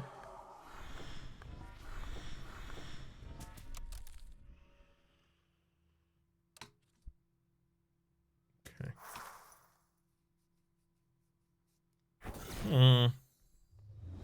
I mean, I'm glad to be fighting our cast, I think. Wait, no, you're not the Elemental Master. Okay, no, I'm not glad to be fighting you. I would want to fight the Elemental Master, please, instead.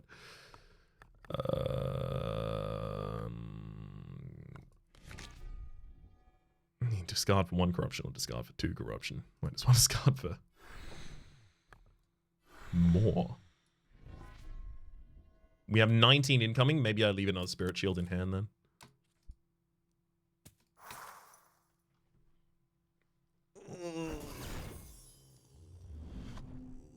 I'm seeing a problem with this deck.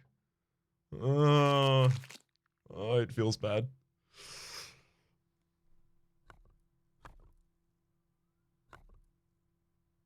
Feels like we are super vulnerable.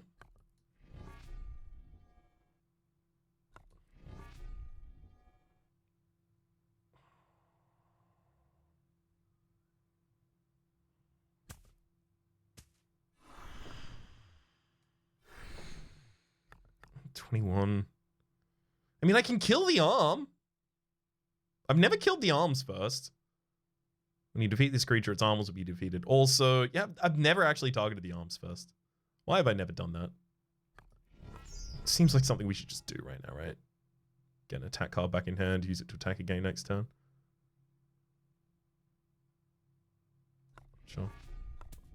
Let's purge one of the attack cards. We get the draw card next turn as well. Let's draw 4. We draw 4 already on the turn. That's our 19 incoming. Excuse me? Archaos Wind. You will draw 4 cards. At the end of your next turn, your hand will be discarded.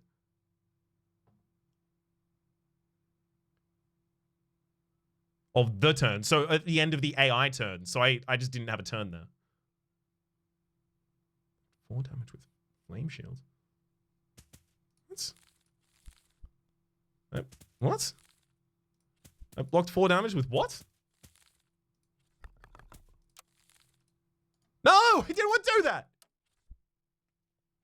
Ah, there, the Flame Shield.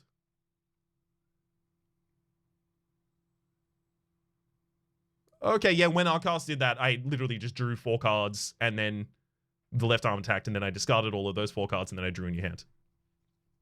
That makes sense.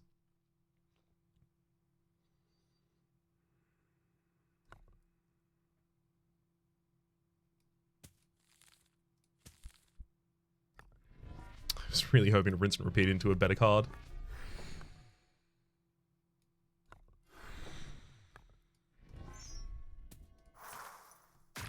Ow. That wasn't well handled. At least I can hopefully get past one of those dazed. No, of course, dazed are always added to the top of your deck. I knew that. I should have known. Well, I mean, I should have known that. I knew that.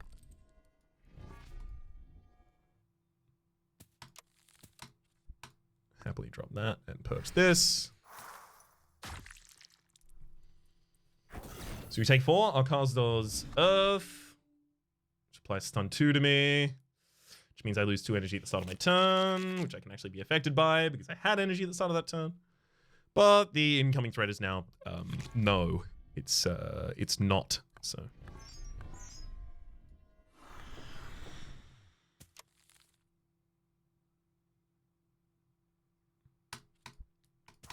So that feels a lot safer.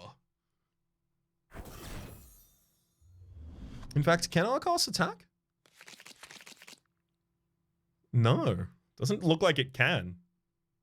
Oops. Sorry, Archaos. That... Okay. Well, you're very, very dead then.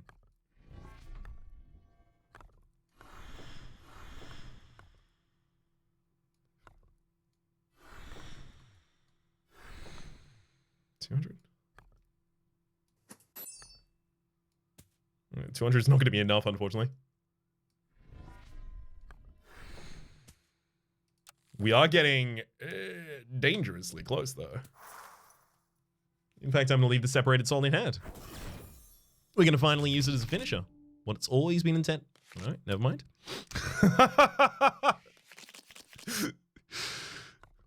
Screw me, I guess. Let's discard that. What's this? We can still do it. It's just, it's not going to be on top of vulnerability. I mean, unless I draw them in the same turn. It's possible I draw them in the same... No, it's very less likely now that I got a Bane here. There you go. You're vulnerable. Let me do it!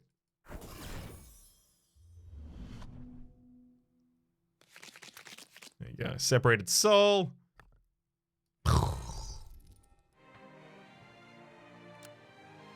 Hey, okay, the beast lies before you. Never mind, this is our cast.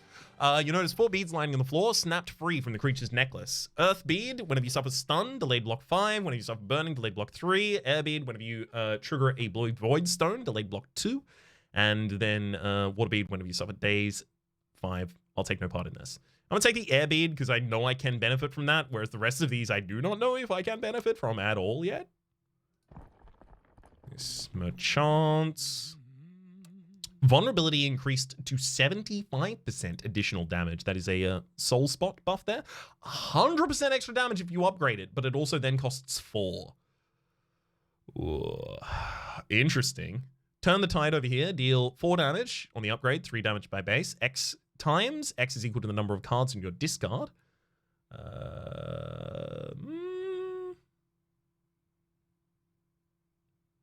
Interesting.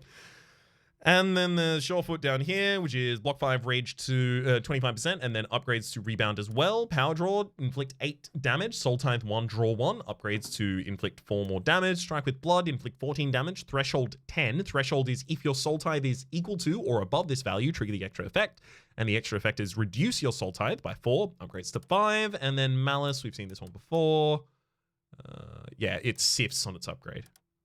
I'm not interested in any of those. Thank you for giving me the choice, but not down. Sunder, apply vulnerable 2.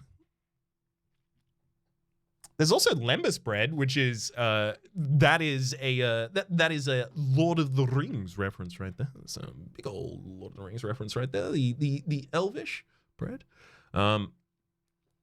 Reduce your current vulnerability to 0 and block 4. Sunder. Apply vulnerable 2. It's worth noting, the cooldown on this would be 1. I would just get 4 block every single turn, and my vulnerability would always be 0. And then this Sunder is, I would always have vulnerability on the enemies, and vulnerability has turned out to be pretty big. Let's have a look at the map.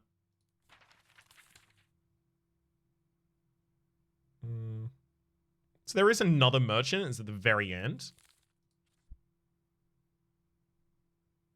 I'm going to take Sunder. You can swap your spells. Oh, I didn't even look at Power for Bane. Gain rage 25%. For the rest of the turn, attack cards deal more damage, can be stacked additively. That's the reason the Power from Pain was not going to be good for us. However, it's rage 25% equal to a number of times or equal to a number of weakness cards currently in your deck, and discard adds 2 Banes to your discard. Interesting. I could have Baned myself. Huh. I wonder if maybe that was the play. Bane ourselves and then take the Arcaus buff that would have worked with that. Separated Soul as well down here. Ooh, another one.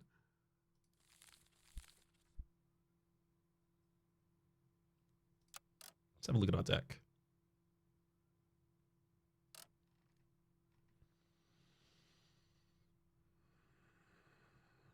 There is a lot of me that just wants to add +4 to one of our defense right now.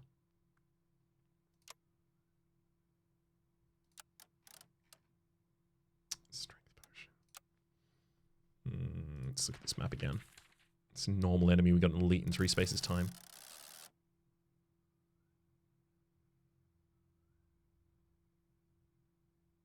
I think I might even have to go to the rest site, literally just to rest, get 30% of my max HP back. But I want to do that.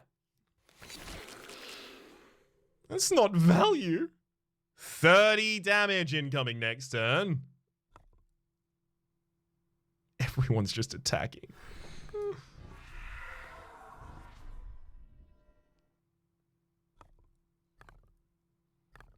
God, I might actually need the Spirit Shield in hand. In fact, I probably need that and Void's Kiss.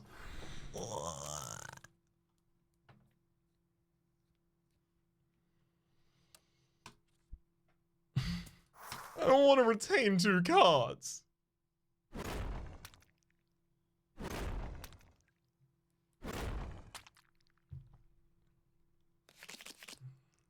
Hey, I was about to say, actually, get me the big draw card, and then it did. Thanks, game.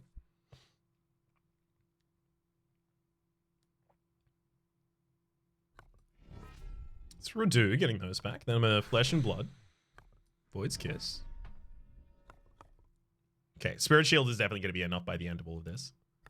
We'll purge a Curse of Shields. Rinse and repeat. God, that's not the card I wanted.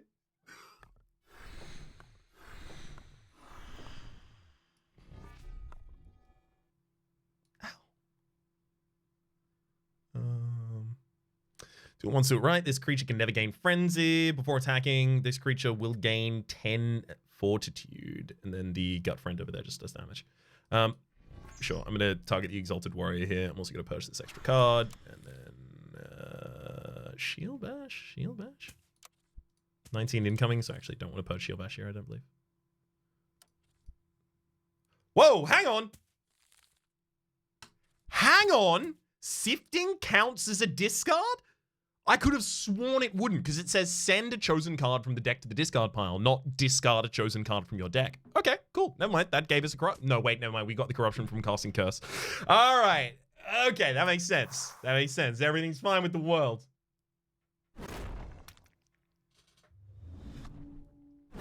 Just a minor glitch in the old brain department.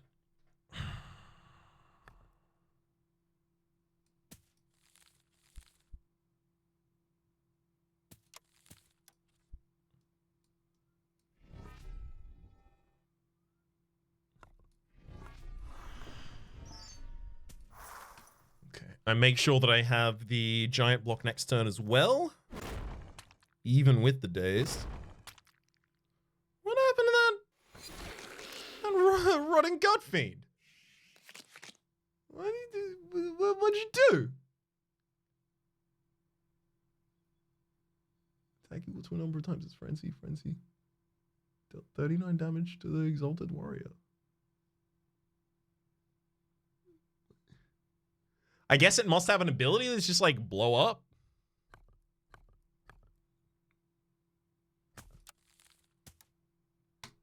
Ah, that should have been a Bane. What? Ryan. Ryan, please.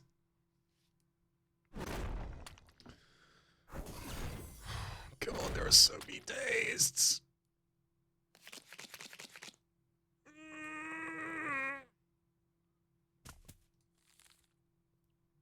Okay, what can I do? I could kill the Exalted Warrior this turn. But then I'd have no corruption at all.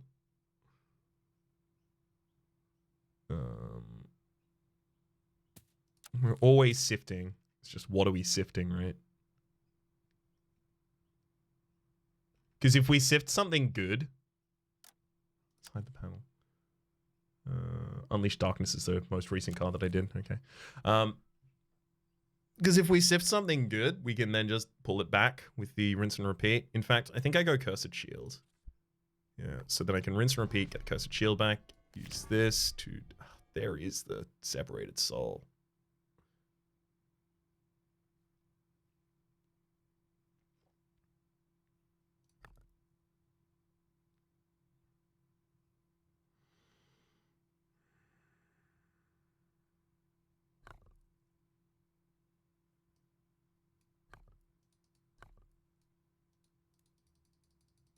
It's like everything we need for a single target, but... God.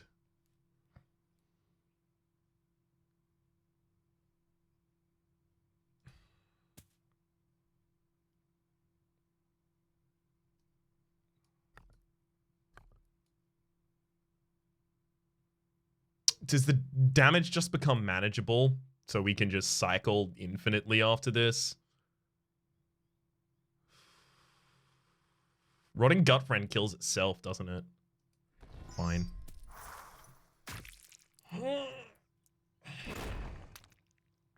I can't take the amount of damage that I'm going to be dealt every single turn. I don't have enough defense left in the deck to do it. As the Flame Shield keeps going up and up and up. Yeah, self-destruct. It'll explode, inflicting 5 Banes in 2 dazes. That's awful, but okay. We can deal with that. Let's make you vulnerable. Obviously, get rid of a Bane. 3. Yeah. At this point, I just need to make sure that I get as many cards purged as possible for the sake of the corruption. Yeah, thank you for the Banes. Gosh, it's going to be a bad turn, isn't it? Nope, it's going to be a fine turn.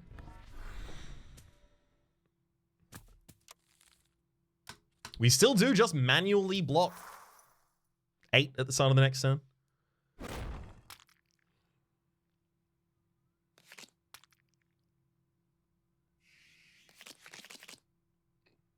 So we don't need much more than a single defend per turn.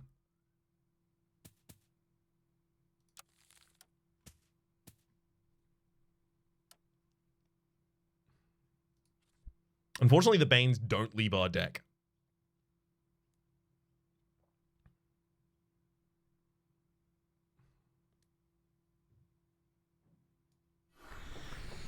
There's no point in playing any of them yet. There just isn't.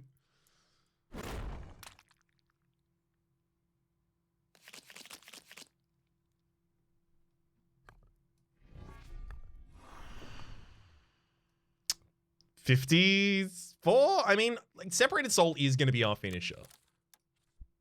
But I also need as much space in hand every single turn as I can get.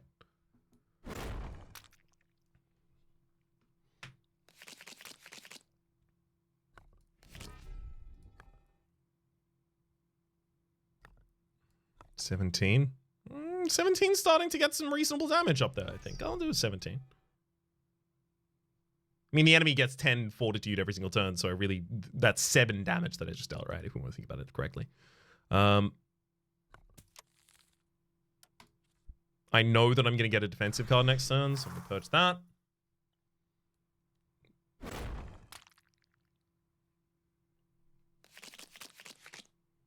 We're almost blocking 14 at the start of each turn, and when we're blocking 14 at the start of each turn, we literally have as much time as we need. Okay, let's Cursed Shield. Discarding Unleash. Bring it back. 18, 14.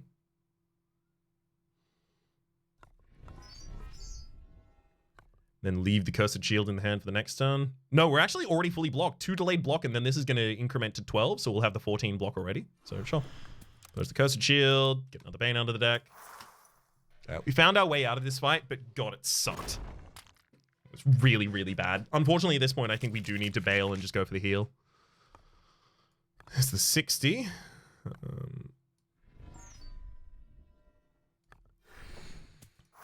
At this point, I will hold the Separated Soul, because as soon as we get vulnerability, we've got the kill.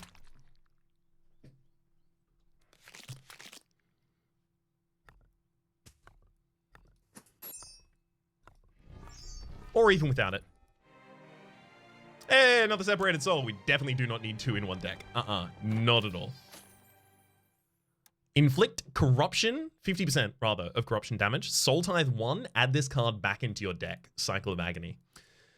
The upgrade to this is 75% corruption damage. It's 0 cost for that corruption damage. But you need to draw it. Obviously, putting like there are a lot of stones that would be really good on that. The, not rigged.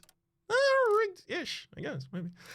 Sift comes to mind. Obviously, just sift every single time you play it, as well as get some free damage out there. Block, even, could be fine. I'm going to take the Cycle of Agony. I don't know if I'm going to be using it, though.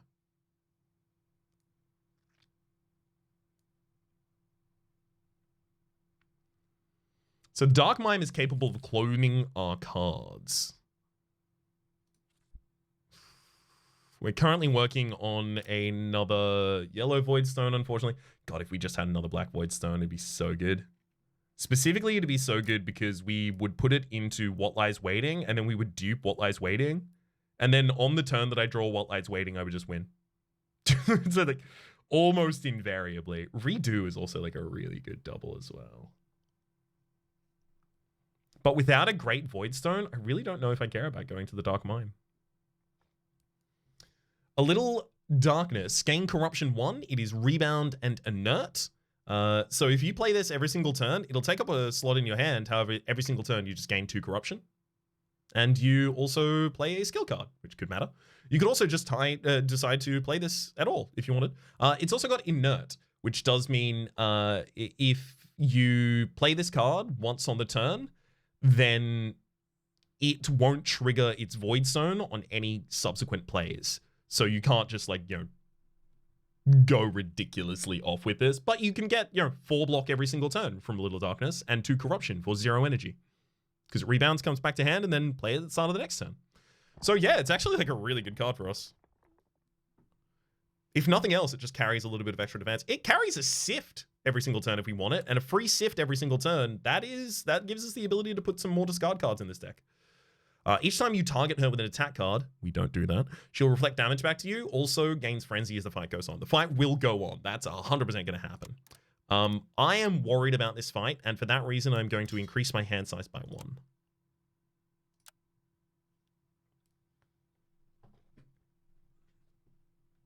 Ooh, interesting. Keg of Lucky Rum, we've seen the effect of that before. With Obsidian Crown, every 8th ability card played will cost 0 energy. We can line that up with our ability cards that cost 2. Pretty easily, I think. Dark Conduit, after discarding 3 or more cards in the same turn, overcharge 2. Yeah, but we already have overcharge pretty much accessed at all times, so we'll definitely take the Obsidian Crown there. Oh, Obsidian Crown a lot of the time is going to help me with the abilities on turn 1 too. Great. That's Flesh and Blood, Void's Kiss, but these 2, Void's Kiss.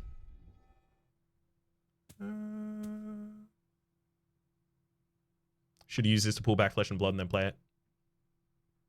Or end the Flesh and... yeah. Dang. I mean, I can use it next turn effectively just to draw whatever card I want. Okay, you're going to curse me, inflicting 2 Banes into my deck. Fine, I'm going to leave a card in hand here.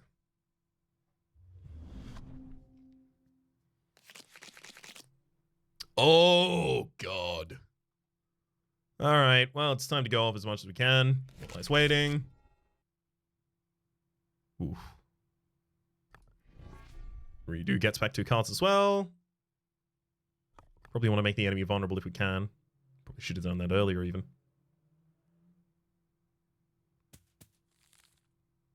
Separated Soul. Separated Soul is the most recent put in the discard pile, so I'll use my ability to put... Actually, I don't even need anything there in the discard pile. I already have the important cards from this deck. Actually, I'm just going to get rid of that. And this. And this. And target you for... what's the incoming damage next turn? 3? Okay, yeah, get rid of the Spirit Shield, certainly. Just about 100 damage right there. Also got the next rig coming up. Still don't really know what I'm going to want to rig in the opening turn now. Or if I want to rig anything in the opening turn, that is. 33 incoming damage. Okay, so yes, now we know. Now we have another card that we actually want to hold in hand. Defense. Let's try and find some defense to hold in hand.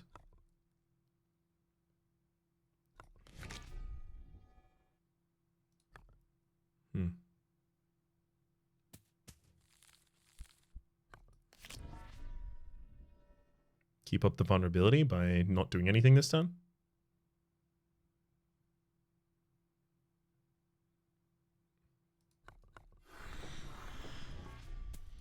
I can imagine worse things. Also, I'm pretty certain now that a decent turn, as well as the 2-cost attack. Okay, good.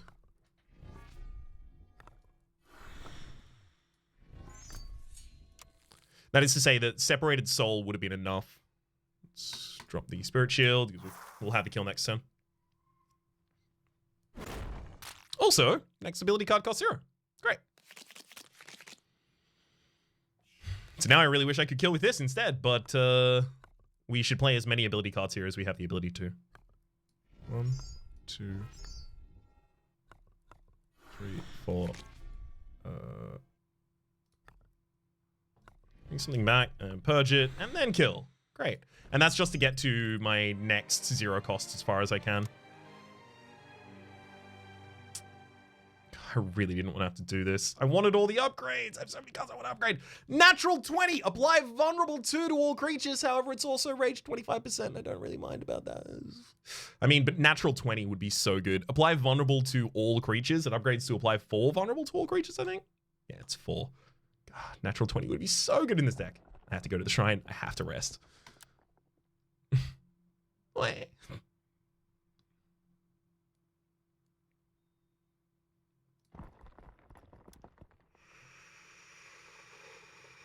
We've fought this fort before, and it was not bad. It's honestly not that bad.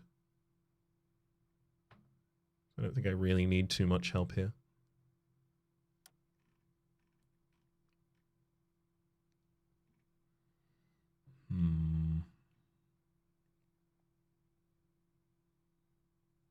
I still don't think I want Cycle of Agony in this deck. A little Inert, a little Darkness rather. Maybe. This episode is an hour or 2 out. Okay. Hey, thanks for hanging out for 2 hours. I know I can be a little long-winded and a bit slow about some of these kinds of things, but this is the first couple episodes of a new series, and I'm trying to get the ground rooting in. You know, I don't want to just like gloss over. I don't want to floss over any of the information either. I'm not really good at that dance. So I don't want to gloss over any information that could be relevant and important. Fine, let's get a little darkness in there. Put a little block and a little darkness? Yeah. Or make it Sift every turn. Because Sift is delayed block 2, if nothing else, but then it also has the ability to get us past the curses we draw every turn. Yeah, it needs... But I'm not gonna get back to that. Yeah, I have another void power that... Okay, yeah, it's not happening. It's not happening. I'm just gonna socket that and get value out of it while I can. Redo in the opening hand is also pretty good. Just gives me extra energy to work with. God, I really wish I could have given that to Black Void Stone. I'm gonna hold off on the other 2. Yeah. I think this is a pretty good turn. We do that. Do that. Void's Kiss. Void's Kiss. Get those back. Push that again. Void's Kiss. I even have a Cursed Shield that I can play next turn if I really want to.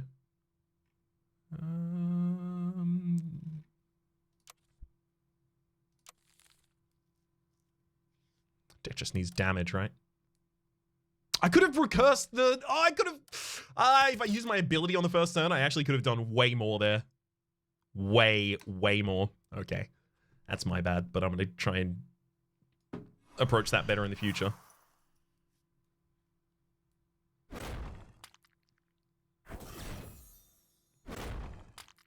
I'm going to see incoming 20. Assuming that I'm going to be able to draw... Yeah, Spirit Shield. Drew 2 of them even.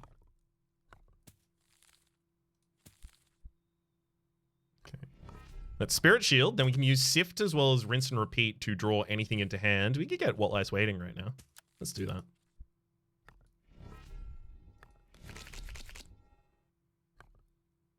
This is also just another free ability to increment the Obsidian Crown with. Just has so much value. Let's drop the things that we're definitely dropping.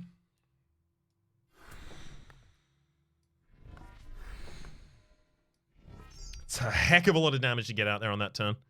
And then am I going to be keeping a little darkness? I think so.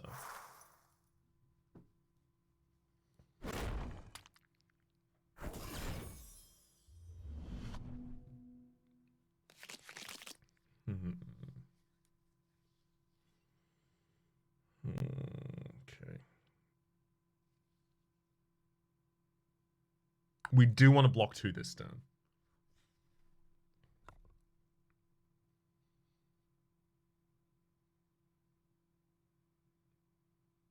So it's got to be... Drop anything that doesn't have a gem in. Okay. Then we use that.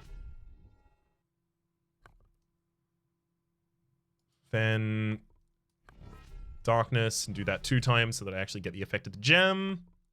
41 damage, 41 damage. We can actually kill the Drowned right now. No, we can't kill the Drowned right now.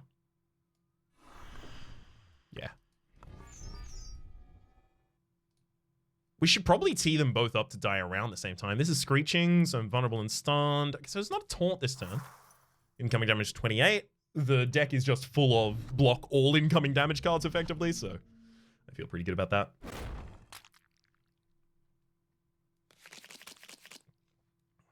Spirit Shields.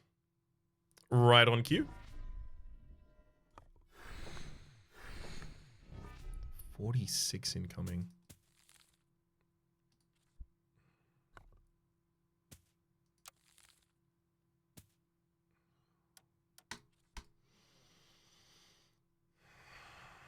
I'm officially worried. 46 incoming is a lot of damage.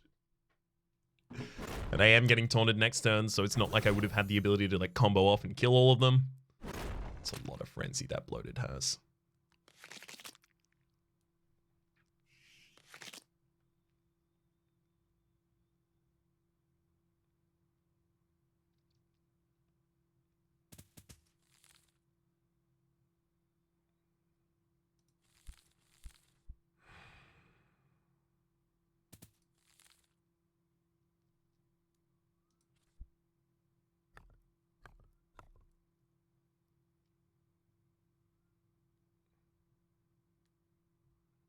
It's a lot of damage.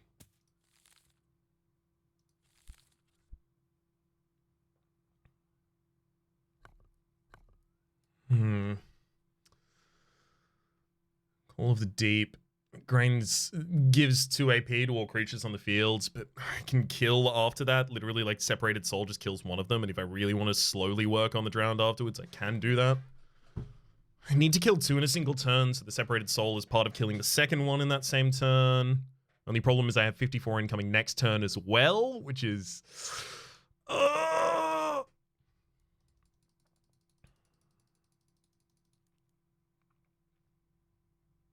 So I need to plan around killing both next turn, somehow.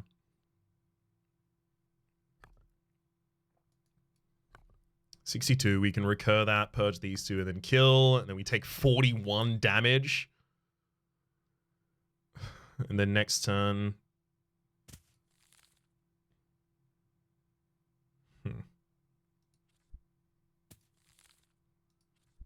No darkness. So that's 41.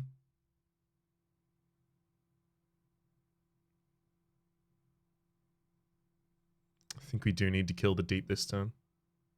Because we have to kill everyone else next turn. Otherwise we lose. 47 already. So that's already lethal with just Unleash, Rinse, Unleash. And then I could Flesh and Blood and defend. It's the best I can do, I think.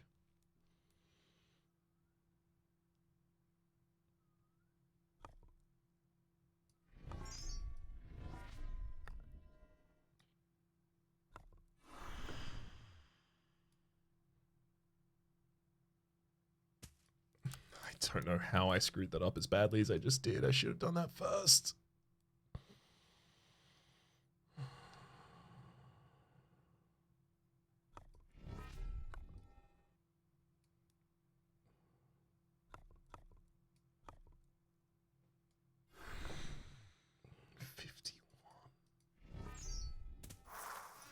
Wow.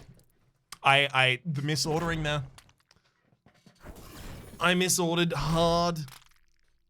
Incoming damage is another 50. 48.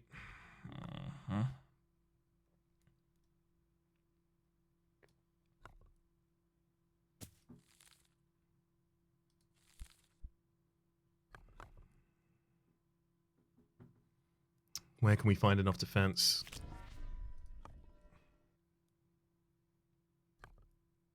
Definitely shield bashing is part of it.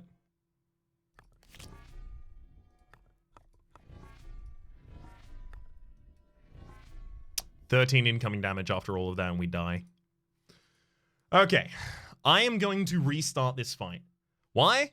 We are 2 hours into this run. And I am still learning. If you'd prefer, this can invalidate the entire run. I would prefer to actually continue through with the rest of the run, though. So if you consider this a loss, that's a loss. See you in the next episode. That is totally fine to do. I hold nothing against it, but at the same rate, I do not want to just end there because of that. We popped a potion in that fight, didn't we? Thought we did. Did we? We did rig a card to be in the opening hand as well. We also cut yeah, we got the A Little Darkness in the deck already. Okay. Then Redo went into the opening hand. There we go. One thing I have noticed is that this is not seeded.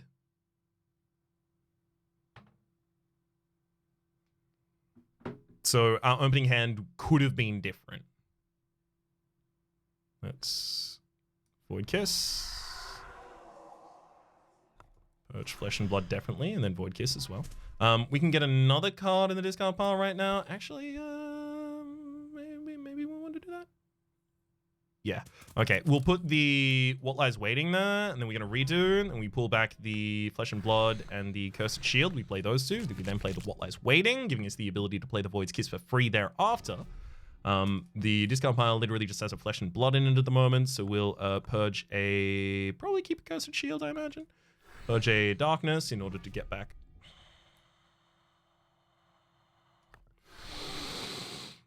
Riot!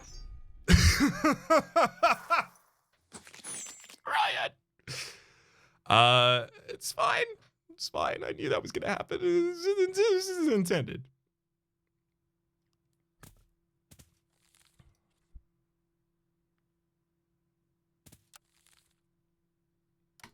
Let's purge one of the Spirit Shields, because we do need one of them next turn, but we definitely don't need both of them. I'm feeling like maybe I just, like, hard attack after as well. I need to get them down to reasonable HP values that I can kill in a single turn. That's a very reasonable HP value that I think I can kill in a single turn.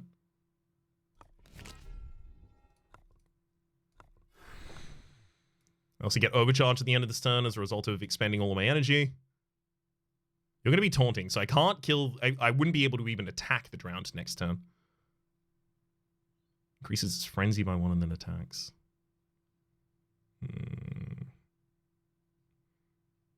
Maybe I am trying to manage everything except for the bloated. Because this is the scaling element in the fight, and then this is buffing the scaling elements in the fight.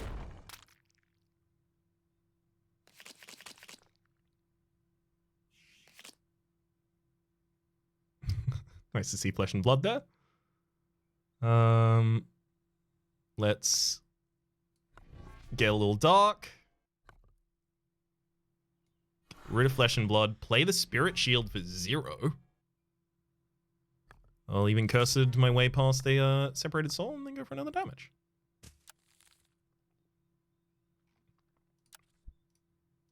Got another Spirit Shield in the deck, but I don't want to have to use it next turn if I can avoid it.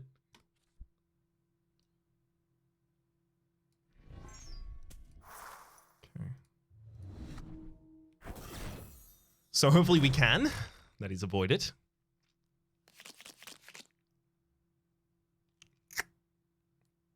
I think I can. A little darkness 2 times. And then... yeah, we'll make sure we have Spirit Shield in the next hand. But we... Shield Bash here. Yeah, cursed our way past a Cursed Shield. Attack for 54, purge that. Then I'm also going to remove a Unleash Darkness from the top of the deck. So next turn is going to be Giant Block. You're also Screeching next turn. God, I wish I had the ability to kill both of you. It's possible, depending on the draw. It's now not possible anymore.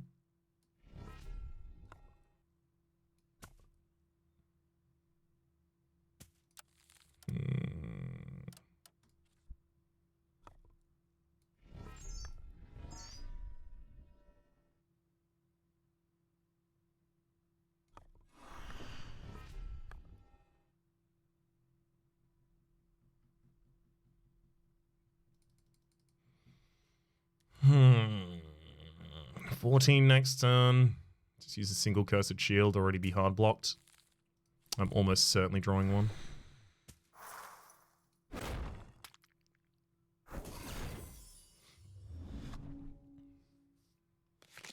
I can combo kill 2 next turn.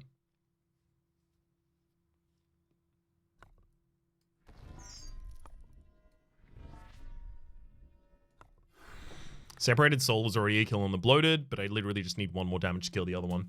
Yeah. Okay. I feel like the fight was better handled the second way around. But you can see we're already getting to the turns that would have been awful. Just absolutely tragic for us.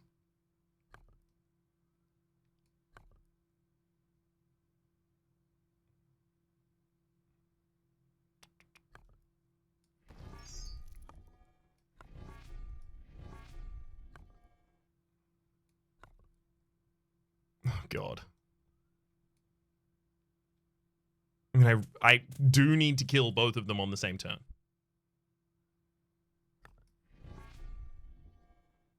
Battle progress is already complete, so guess I'm getting rid of the defending card in there. Take 28 damage on this turn. Yeah, unfortunately, the resummon. Forgot about the resummon!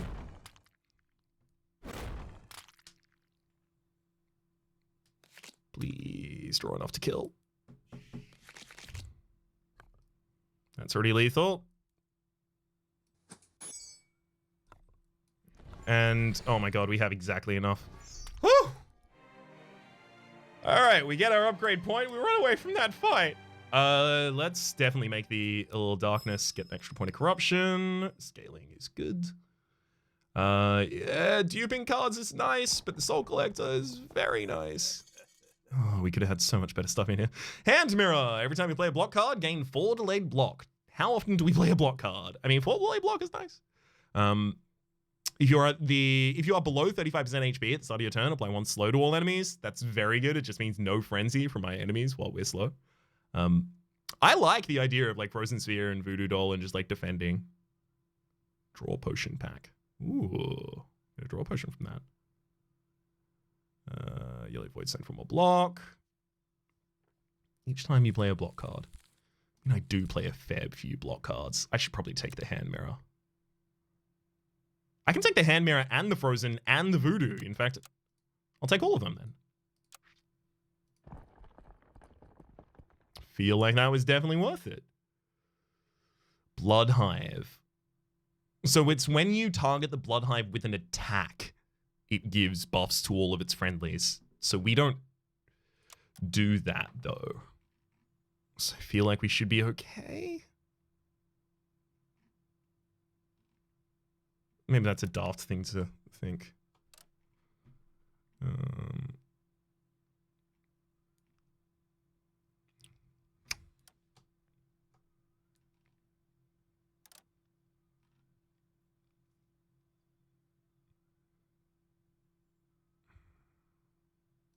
I'm going to cut a Cursed Shield and put Maneuver in instead. Actually, no, I didn't have the ability to get it. I thought I had another yellow Voidstone for it, but that was the one that I just turned down from the previous shop, so never mind.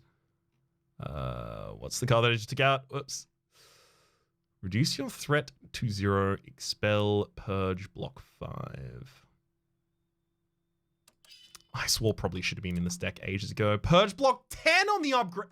It should have been in the deck ages and ages and ages ago. It's my bad. Also probably even cut another Unleash Darkness for the Cursed Shield. I think I actually need more block than anything else. I really wish I'd upgraded some of the block cards before this point. Okay. Incoming damage is 9 next turn. You've got Shield Bash in hand. Okay, so that's not going to be what we want to do. We will void out the What Lies Waiting. God, I wish that had Ghost in it as well. Purge the Flash there, then Void's Kiss, Void's Kiss. Get these two back. Purge, Purge. Pop out a What Lies Waiting.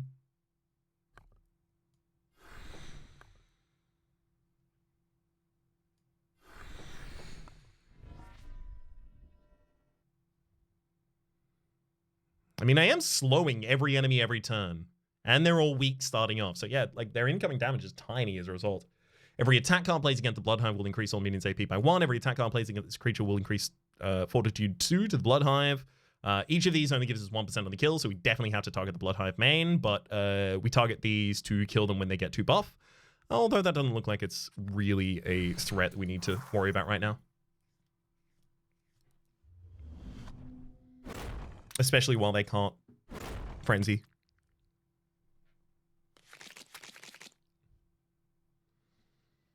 Okay. We go Cursed Shields. Just can't discard. Guess the other Cursed Shields. Got Rinse and Repeat. What do I even want in this hand? Not really anything. I mean, I can use it to just get another Little Darkness. Yeah, let's do that. Little Darkness, bring it back. I have the ability to kill one of these if I really wanted to. Infection, inflict poison 3. Do I really want to prevent poison 3?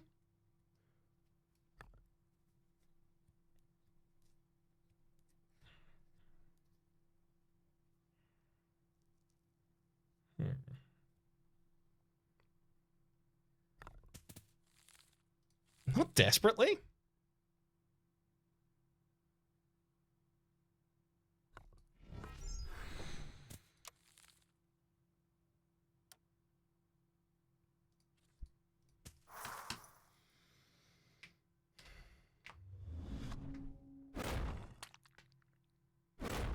It's going to do infection again, won't it?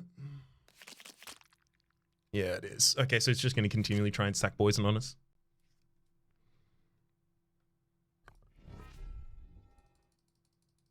A Little Darkness easily, and then Sift past.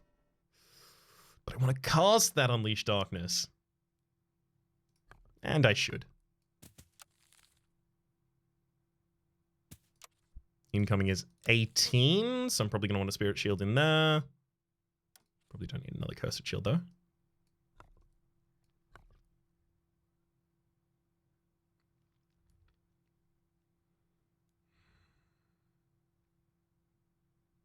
Okay.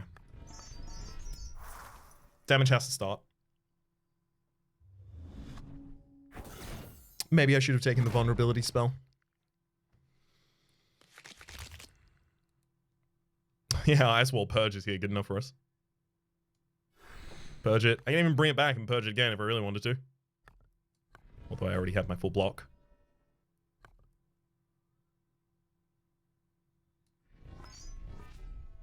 Bring this back and then... Yeah, like I'm extremely close to just killing the enemy. I can't guarantee vulnerability in my next stand. If I play that, I'm almost... Wait, no, I am now guaranteed it. We play Vulnerability and then Separated Soul and we kill the Bloodhive next turn and we win the fight. So Separated Soul is very good also for reaching for lethal in Guardian fights. This is like 2 times now I've been in, not necessarily specifically a Guardian fight, but a Guardian, like a fight that works similar to a Guardian fight where it's just been exactly what the Doctor has ordered. There's a Crippling Potion. That's going to be huge for us. Blood, Give Me Blood is also another spell that I just picked up. Thank you. 2 upgrade points. God.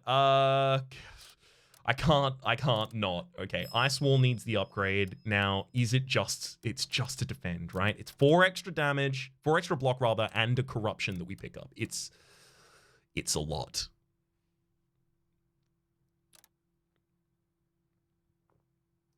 Okay, fine. Each time you purge a card, block 3. That is a lot of what we do. Each time your deck cycles, heal 10% of your max HP. We're not currently damaged. May not need that. Start with stealth and full energy, so I get to have a free first turn. And full energy actually lets me play all of my stuff on the first turn as well. Voidcast Fury. Okay, so we're almost certainly going for the Death Knight and the Obsidian Golem here. Let's look in the spell book for the new spell. Is Blood Give Me Blood? Target creature removes all bleed. You heal for that much. If they're not suffering bleed, inflict 15 bleed instead. I don't think that's necessary for us. So this Death Knight punishes us for playing block cards. His damage output can spike suddenly later in the fight.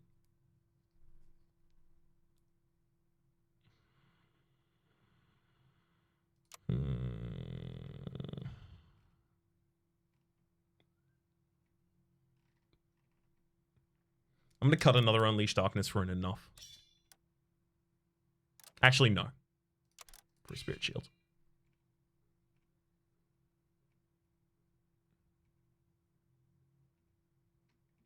Yeah.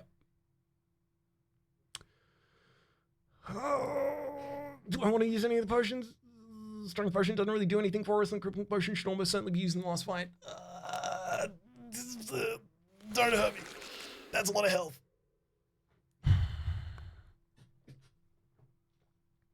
Okay. Chill of Death. Each time you play a block card, you suffer 2 Bane. So that's 2 Banes get put into our deck for playing a block card. Oh god, we need to find other ways to block. Also, at the start of each of your turns, suffer Vulnerable 1. If we purge 2 cards, we can remove that vulnerability, though. The Diadem. Purging 2 cards in 1 turn, remove all debuffs by 1. So that's going to be 100% necessary for us to do consistently.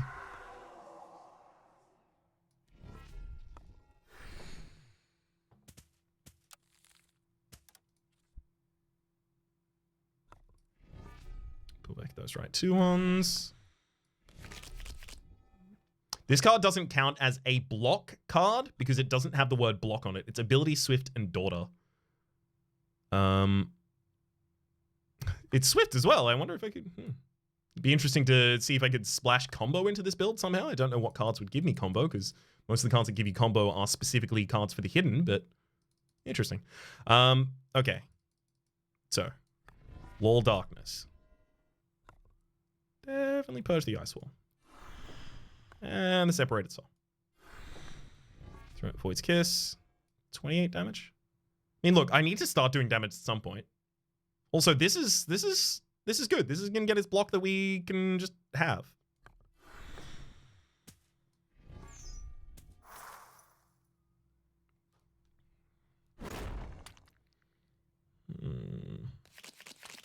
Oh god, yeah, it's gonna do it every single turn. I was worried about that. Okay. Card at the top of the discard pile right now is probably the Unleashed Darkness. Yeah, it is the Unleashed Darkness. I guess that's what Rinse and Repeat gets.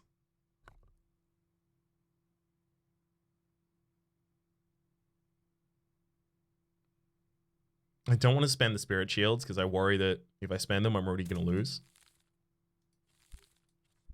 19 incoming next turn with the vulnerability. 17. You know what I actually can do instead? Right, 17, 11. Yeah, I'm fine with that. Okay, I'm going to get rid of this Curse Shields. Then I will use a Rinse and Repeat in order to get back. Okay. I mean, I could play a Spirit Shield for free, right? No, I'm not going to. Yeah, play a block card. Get rid of another one. Play this card that is not a block card. Purge 2 cards so I'm no longer vulnerable. 27 damage.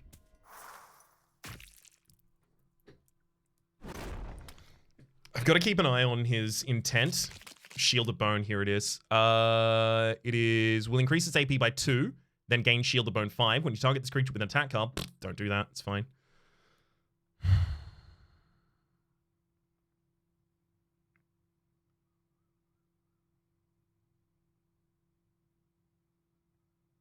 Shield Bash is great here.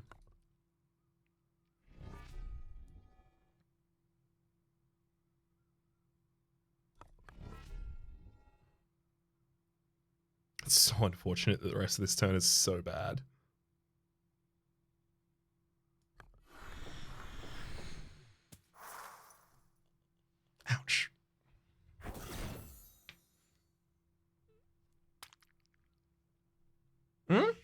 Increases AP by 2?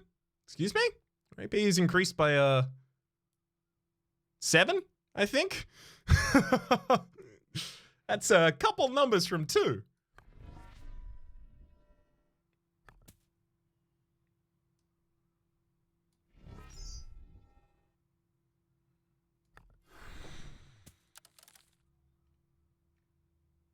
Ice Wall is considered a block card, unfortunately, so it's not everything we want. Obviously, get past one of the Banes on the turn.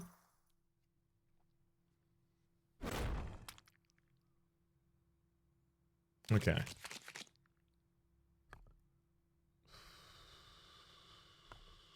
It's definitely another Spirit Shield this time. That's an attack card. We can attack for a decent amount with it. Did get us 2 more Banes, though. Yeah, we need to set up Vulnerability and use Separated Soul as our killer, right? It's the big play. Obviously can't do that yet, though. So we have 4 incoming, but we're already blocked for 4 next turn. Wait, that was... What did you just do?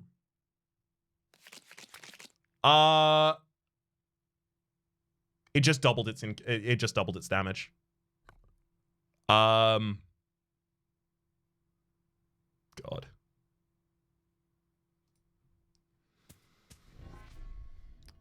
Okay. We purge on the Bane. We need to shield bash. We need vulnerability, unfortunately. I'm gonna purge the Little Darkness so I can attack again. Yeah. If I don't end this fight in 3 turns' time, I've already lost.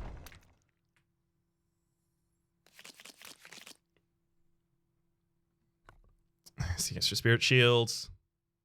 We'll rinse and repeat to get back to Darkness first. Then drop a Bane from the deck.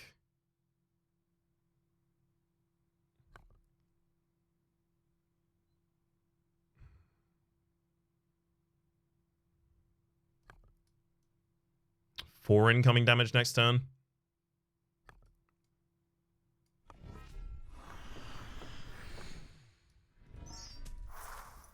We need vulnerability, and then we need the kill card set up. We've got 1 free turn here. Oh, we got 2 free turns here. Okay, we can probably do this with 2 free turns. Damage. Pull back the good damage. Do that again. Do I want to save Ice Wall for the possible save? No. I don't save Ice Wall because I got 2 more turns. And if I just draw the... Oh, 96. Hang on! Wait, your incoming threat that turn was 4. Then you did 96 damage to me. I'm so glad I got the kill there, but... Alright, Obsidian Golem now. Right arm, Obsidian Golem left arm. High health and steady regeneration makes it resistant to graduate damage as it powers up. Well, I mean, we're going to be powering up as well. The main body of it does have multi. That's Frenzy, that is.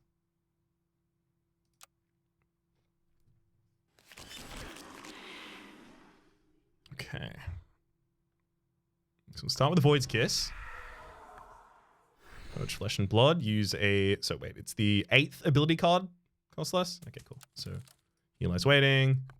Play this Void's Kiss. Then we return 2 for free. And then What Lies Waiting is free. Gotta love that. I could keep a Spirit Shield in hand for the next turn, but we also have 2 Spirit Shields. 2? Yeah, 2 Spirit Shields left in the deck.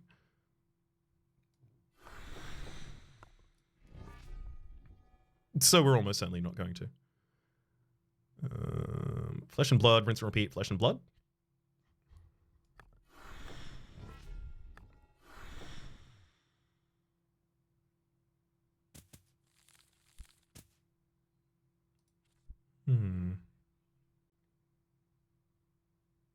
Creature suffers half damage from bleed. Killing any of them does.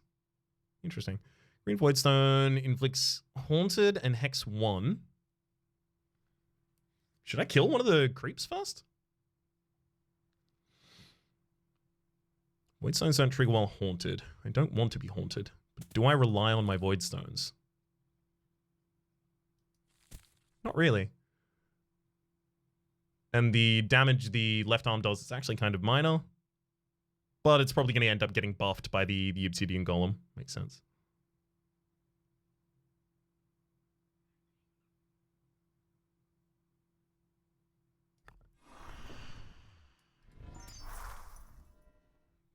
Wait, 10%? They heal by 20... 10, yeah, 10%. Never mind.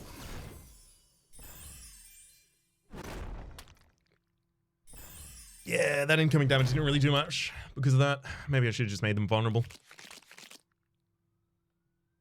Unfortunately, the first card we play this turn is just removed and does nothing. So we'll defend, and then Spirit Shields. Purge 2 obvious cards here. 21 incoming next turn. I'll probably just use Curse Shield and the... Curse Shield, I guess. So no Spirit Shield.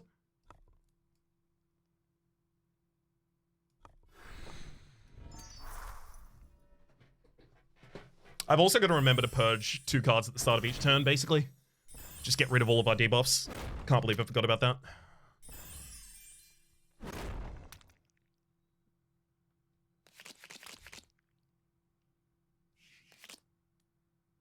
I mean, that's easiest purge. Get some block back and we're already completely fine. I'll use a Cursed Shield.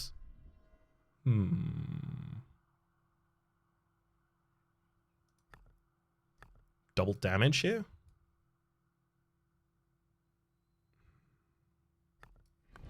It does seem like we're going to want to kill one of the limbs first. I keep not killing... Oh, God. Should have done this before. Whoops, my bad. I keep not instantly killing... Actually, maybe it's rinse and repeat. I want to go... No, it's fine. Rinse and repeat is fetch a card at will. I keep not killing chumps and trying to go for the main target, but this deck is so slow that as I leave the chumps there for too long, they just get far too buff, and then life becomes far too bad for us. So we want to purge 2 cards at the start of the next turn so that we can avoid the Hex and Haunted.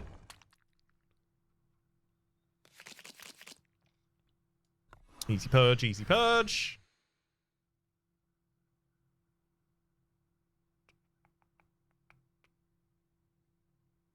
I wonder if we leave Spirit Shield in the deck. Maybe just not even play it this time. Leave it in our hand, even. I think so. Yeah, we take 5 damage this turn, but we have the Spirit Shield for the incoming next turn, which is giant. We also set up vulnerability on the left arm, so that could matter. All of that really works into the reason to do that.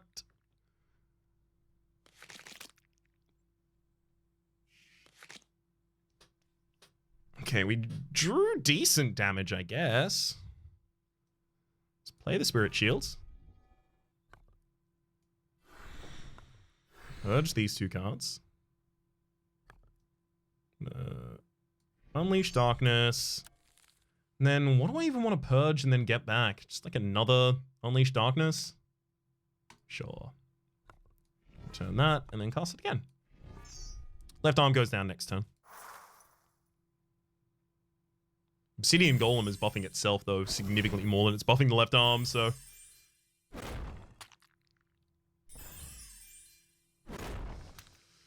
Hopefully we can still kill in a single attack. In fact, we should definitely be able to.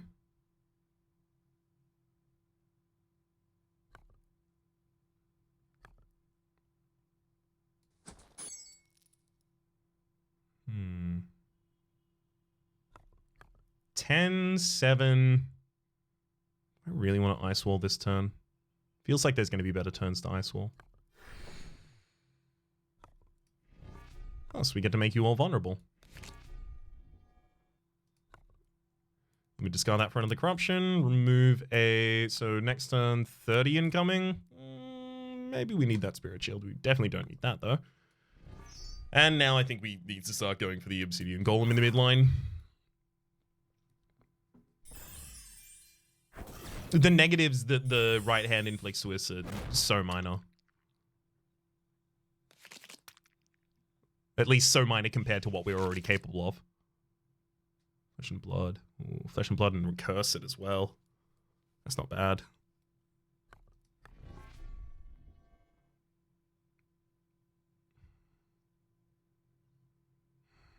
That'd be accepting 9 damage here. Am I okay with accepting 9 damage? Maybe I need to be okay with that. Because I do just need to be doing some damage. No, Ryan! What did you just... Again? Seriously, you did it again, Ryan.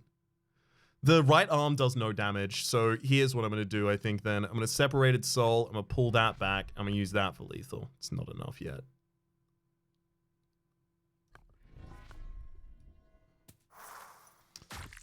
God, I need to reset up vulnerability to do that again. Thankfully, I do have the shield wall still left in the deck, but ugh. Oh, and we're stunned and crippled this turn as well, so we're actually only going to draw back up to 4. Okay, Ice Wall is essential then.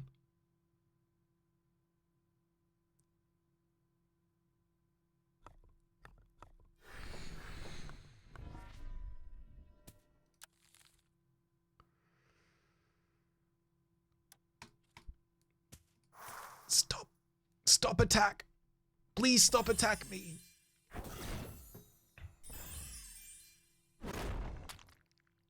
It's gonna take us so long to kill the right arm after we kill it. That is after we kill the Obsidian Golem. God, the Obsidian Golem healed up so much while I was doing all of that as well. That's just rude. You shouldn't be able to do that while I'm not doing that. I don't even want it.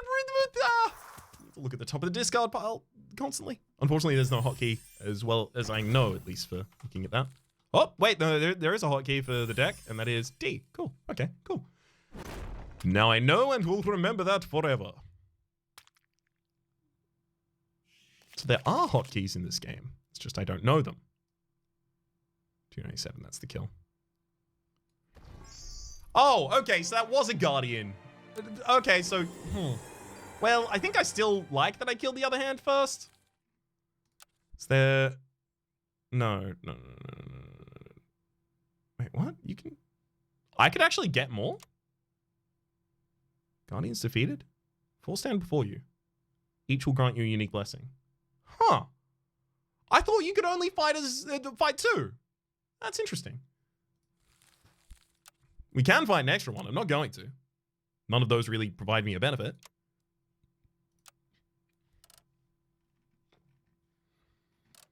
Now that we're managing the deck, I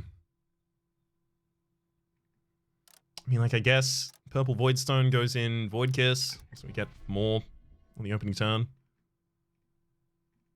Then I think we just go into the battle.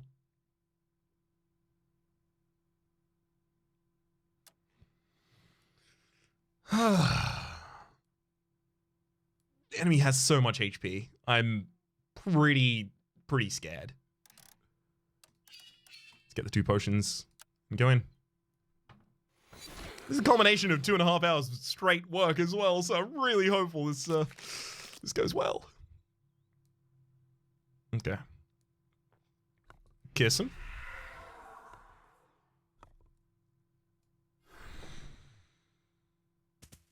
Let's get the One Night's Waiting there. You do those. Good. Then I go for another kiss and all the draw in the world. Maybe we keep the corruption stacked right now. 29, yikes. The amount of damage we do to this enemy is so small. It also gains 1 AP every turn, and whenever negative conditions are reduced, Void will tick them down by 2 rather than 1. So actually the extra vulnerability doesn't seem viable here. Or rather, it just doesn't seem valuable. Okay, there's our stealth first turn. Wow. Wow. His hand. Just wow. I mean, I guess I'm just gonna play some of these out and just guess I'll play that. Purge these. If the enemy relies on giving us negative status effects, I'll tell you what, we can counter that effectively. Extremely effectively.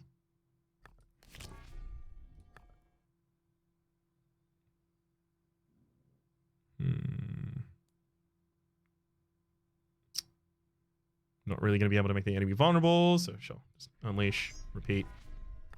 Unleash. Incoming for next turn. Okay, sure. Just double purge those, and then... Oops, did all this in the wrong order again. Spirit Shield, because we don't need a huge block right now. Enemy get Fury. That is, they just increased their frenzy by 1, and now they're actually dealing damage. Uh-oh. Why did they have to now be dealing damage? Let's Spirit Shield, Shield Bash first, certainly.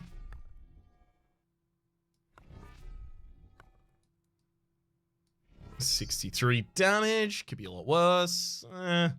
Separated Soul is not yet the kill, and it pretty much can only be used as the kill in this fight. It feels like maybe I just double play Darkness constantly. 36 incoming. Okay, so another defensive card gets removed.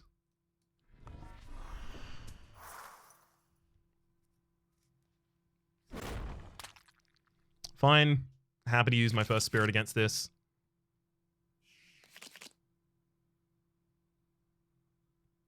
If I had another defensive card in hand, actually, I wouldn't use the Spirit because I got the Ice Wall. So I'd just purge the Ice Wall for the block 10. These needed to have the purge block on them. That's... I realize that now. I realized it very late, though, admittedly.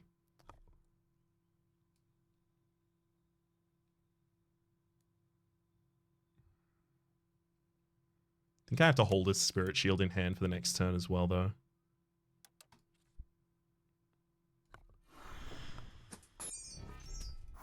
Pretty miffed about that. 36. Okay, the enemy's buffing this turn, so I get a turn off of defending.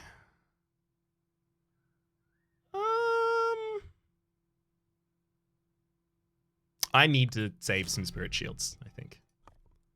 I can't. I just cannot actually afford to use all of them.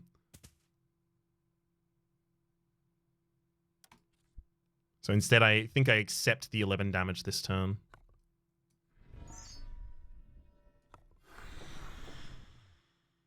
Accept the 6 damage this turn. I forgot that every time I purge a card, I'm getting 3 block.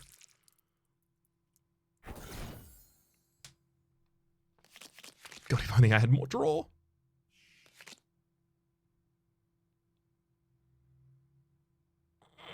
The incoming damage is very high.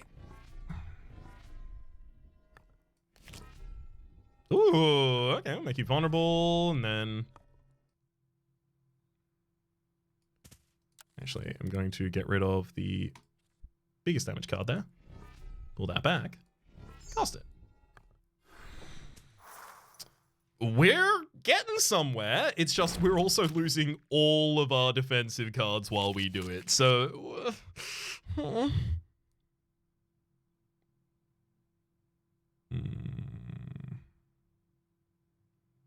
This did not find what we were looking for.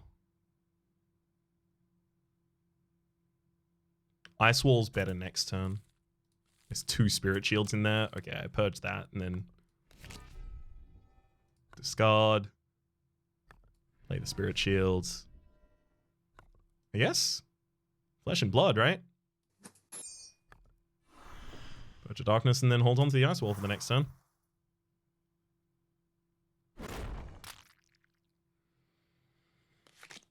I don't know how we're suddenly going to speed up to actually be able to counter this enemy now. I worry that's just not possible anymore.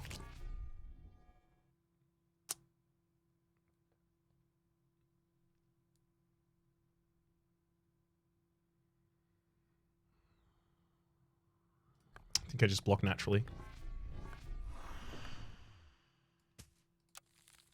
So the reason we're going for a natural block that turn is because I think it's one of the last turns where I can actually naturally block without dying. That is to say, without using one of the cards that we have that does everything itself. Okay. Punch Spirit Shield at the end of the last turn. I think I just need as much corruption as I could possibly get this turn. Pull that back, get even more corrupt. 93. It's something.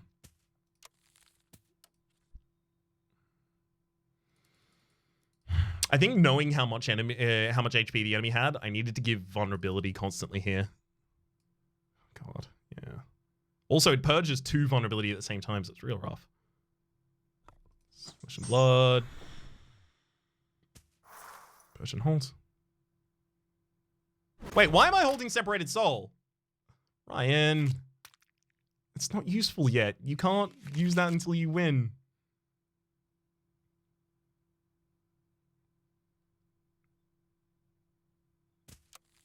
All right. No defensive cards. Please find me. That's not going to be enough. Pretty sure we are now just dead on this turn. Yeah. Honestly, I don't see any possibility for any permutation of playing this deck against that enemy to have won. We are so slow. We used no attacks, so we didn't have the ability to benefit from the 100% extra fury that we could have gotten.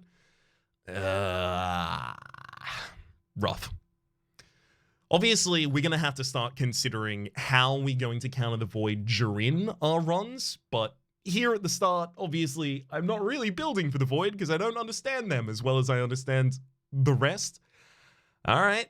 Difficulty hard. We still get our card mastery because we did manage to make it to the void. So sure. Let's master diversion for a possible future discard build. But for the moment, yes, it was a very long run to not necessarily end in victory. However, we saw many intricacies of the Void of the Daughter of the Void, rather, as well as learned some of her strengths and some of her weaknesses. For the moment, my name has been Rhapsody. The name of the game has been Vault of the Void. There's a playlist in the description down below with all my content of this game, past, present, and future. Hopefully you've been enjoying yourselves. If you've made it to this point and you haven't, then well done, at the very least, on your stick-to-itiveness. Hopefully you've been enjoying yourselves, though, and hopefully we'll see you next time.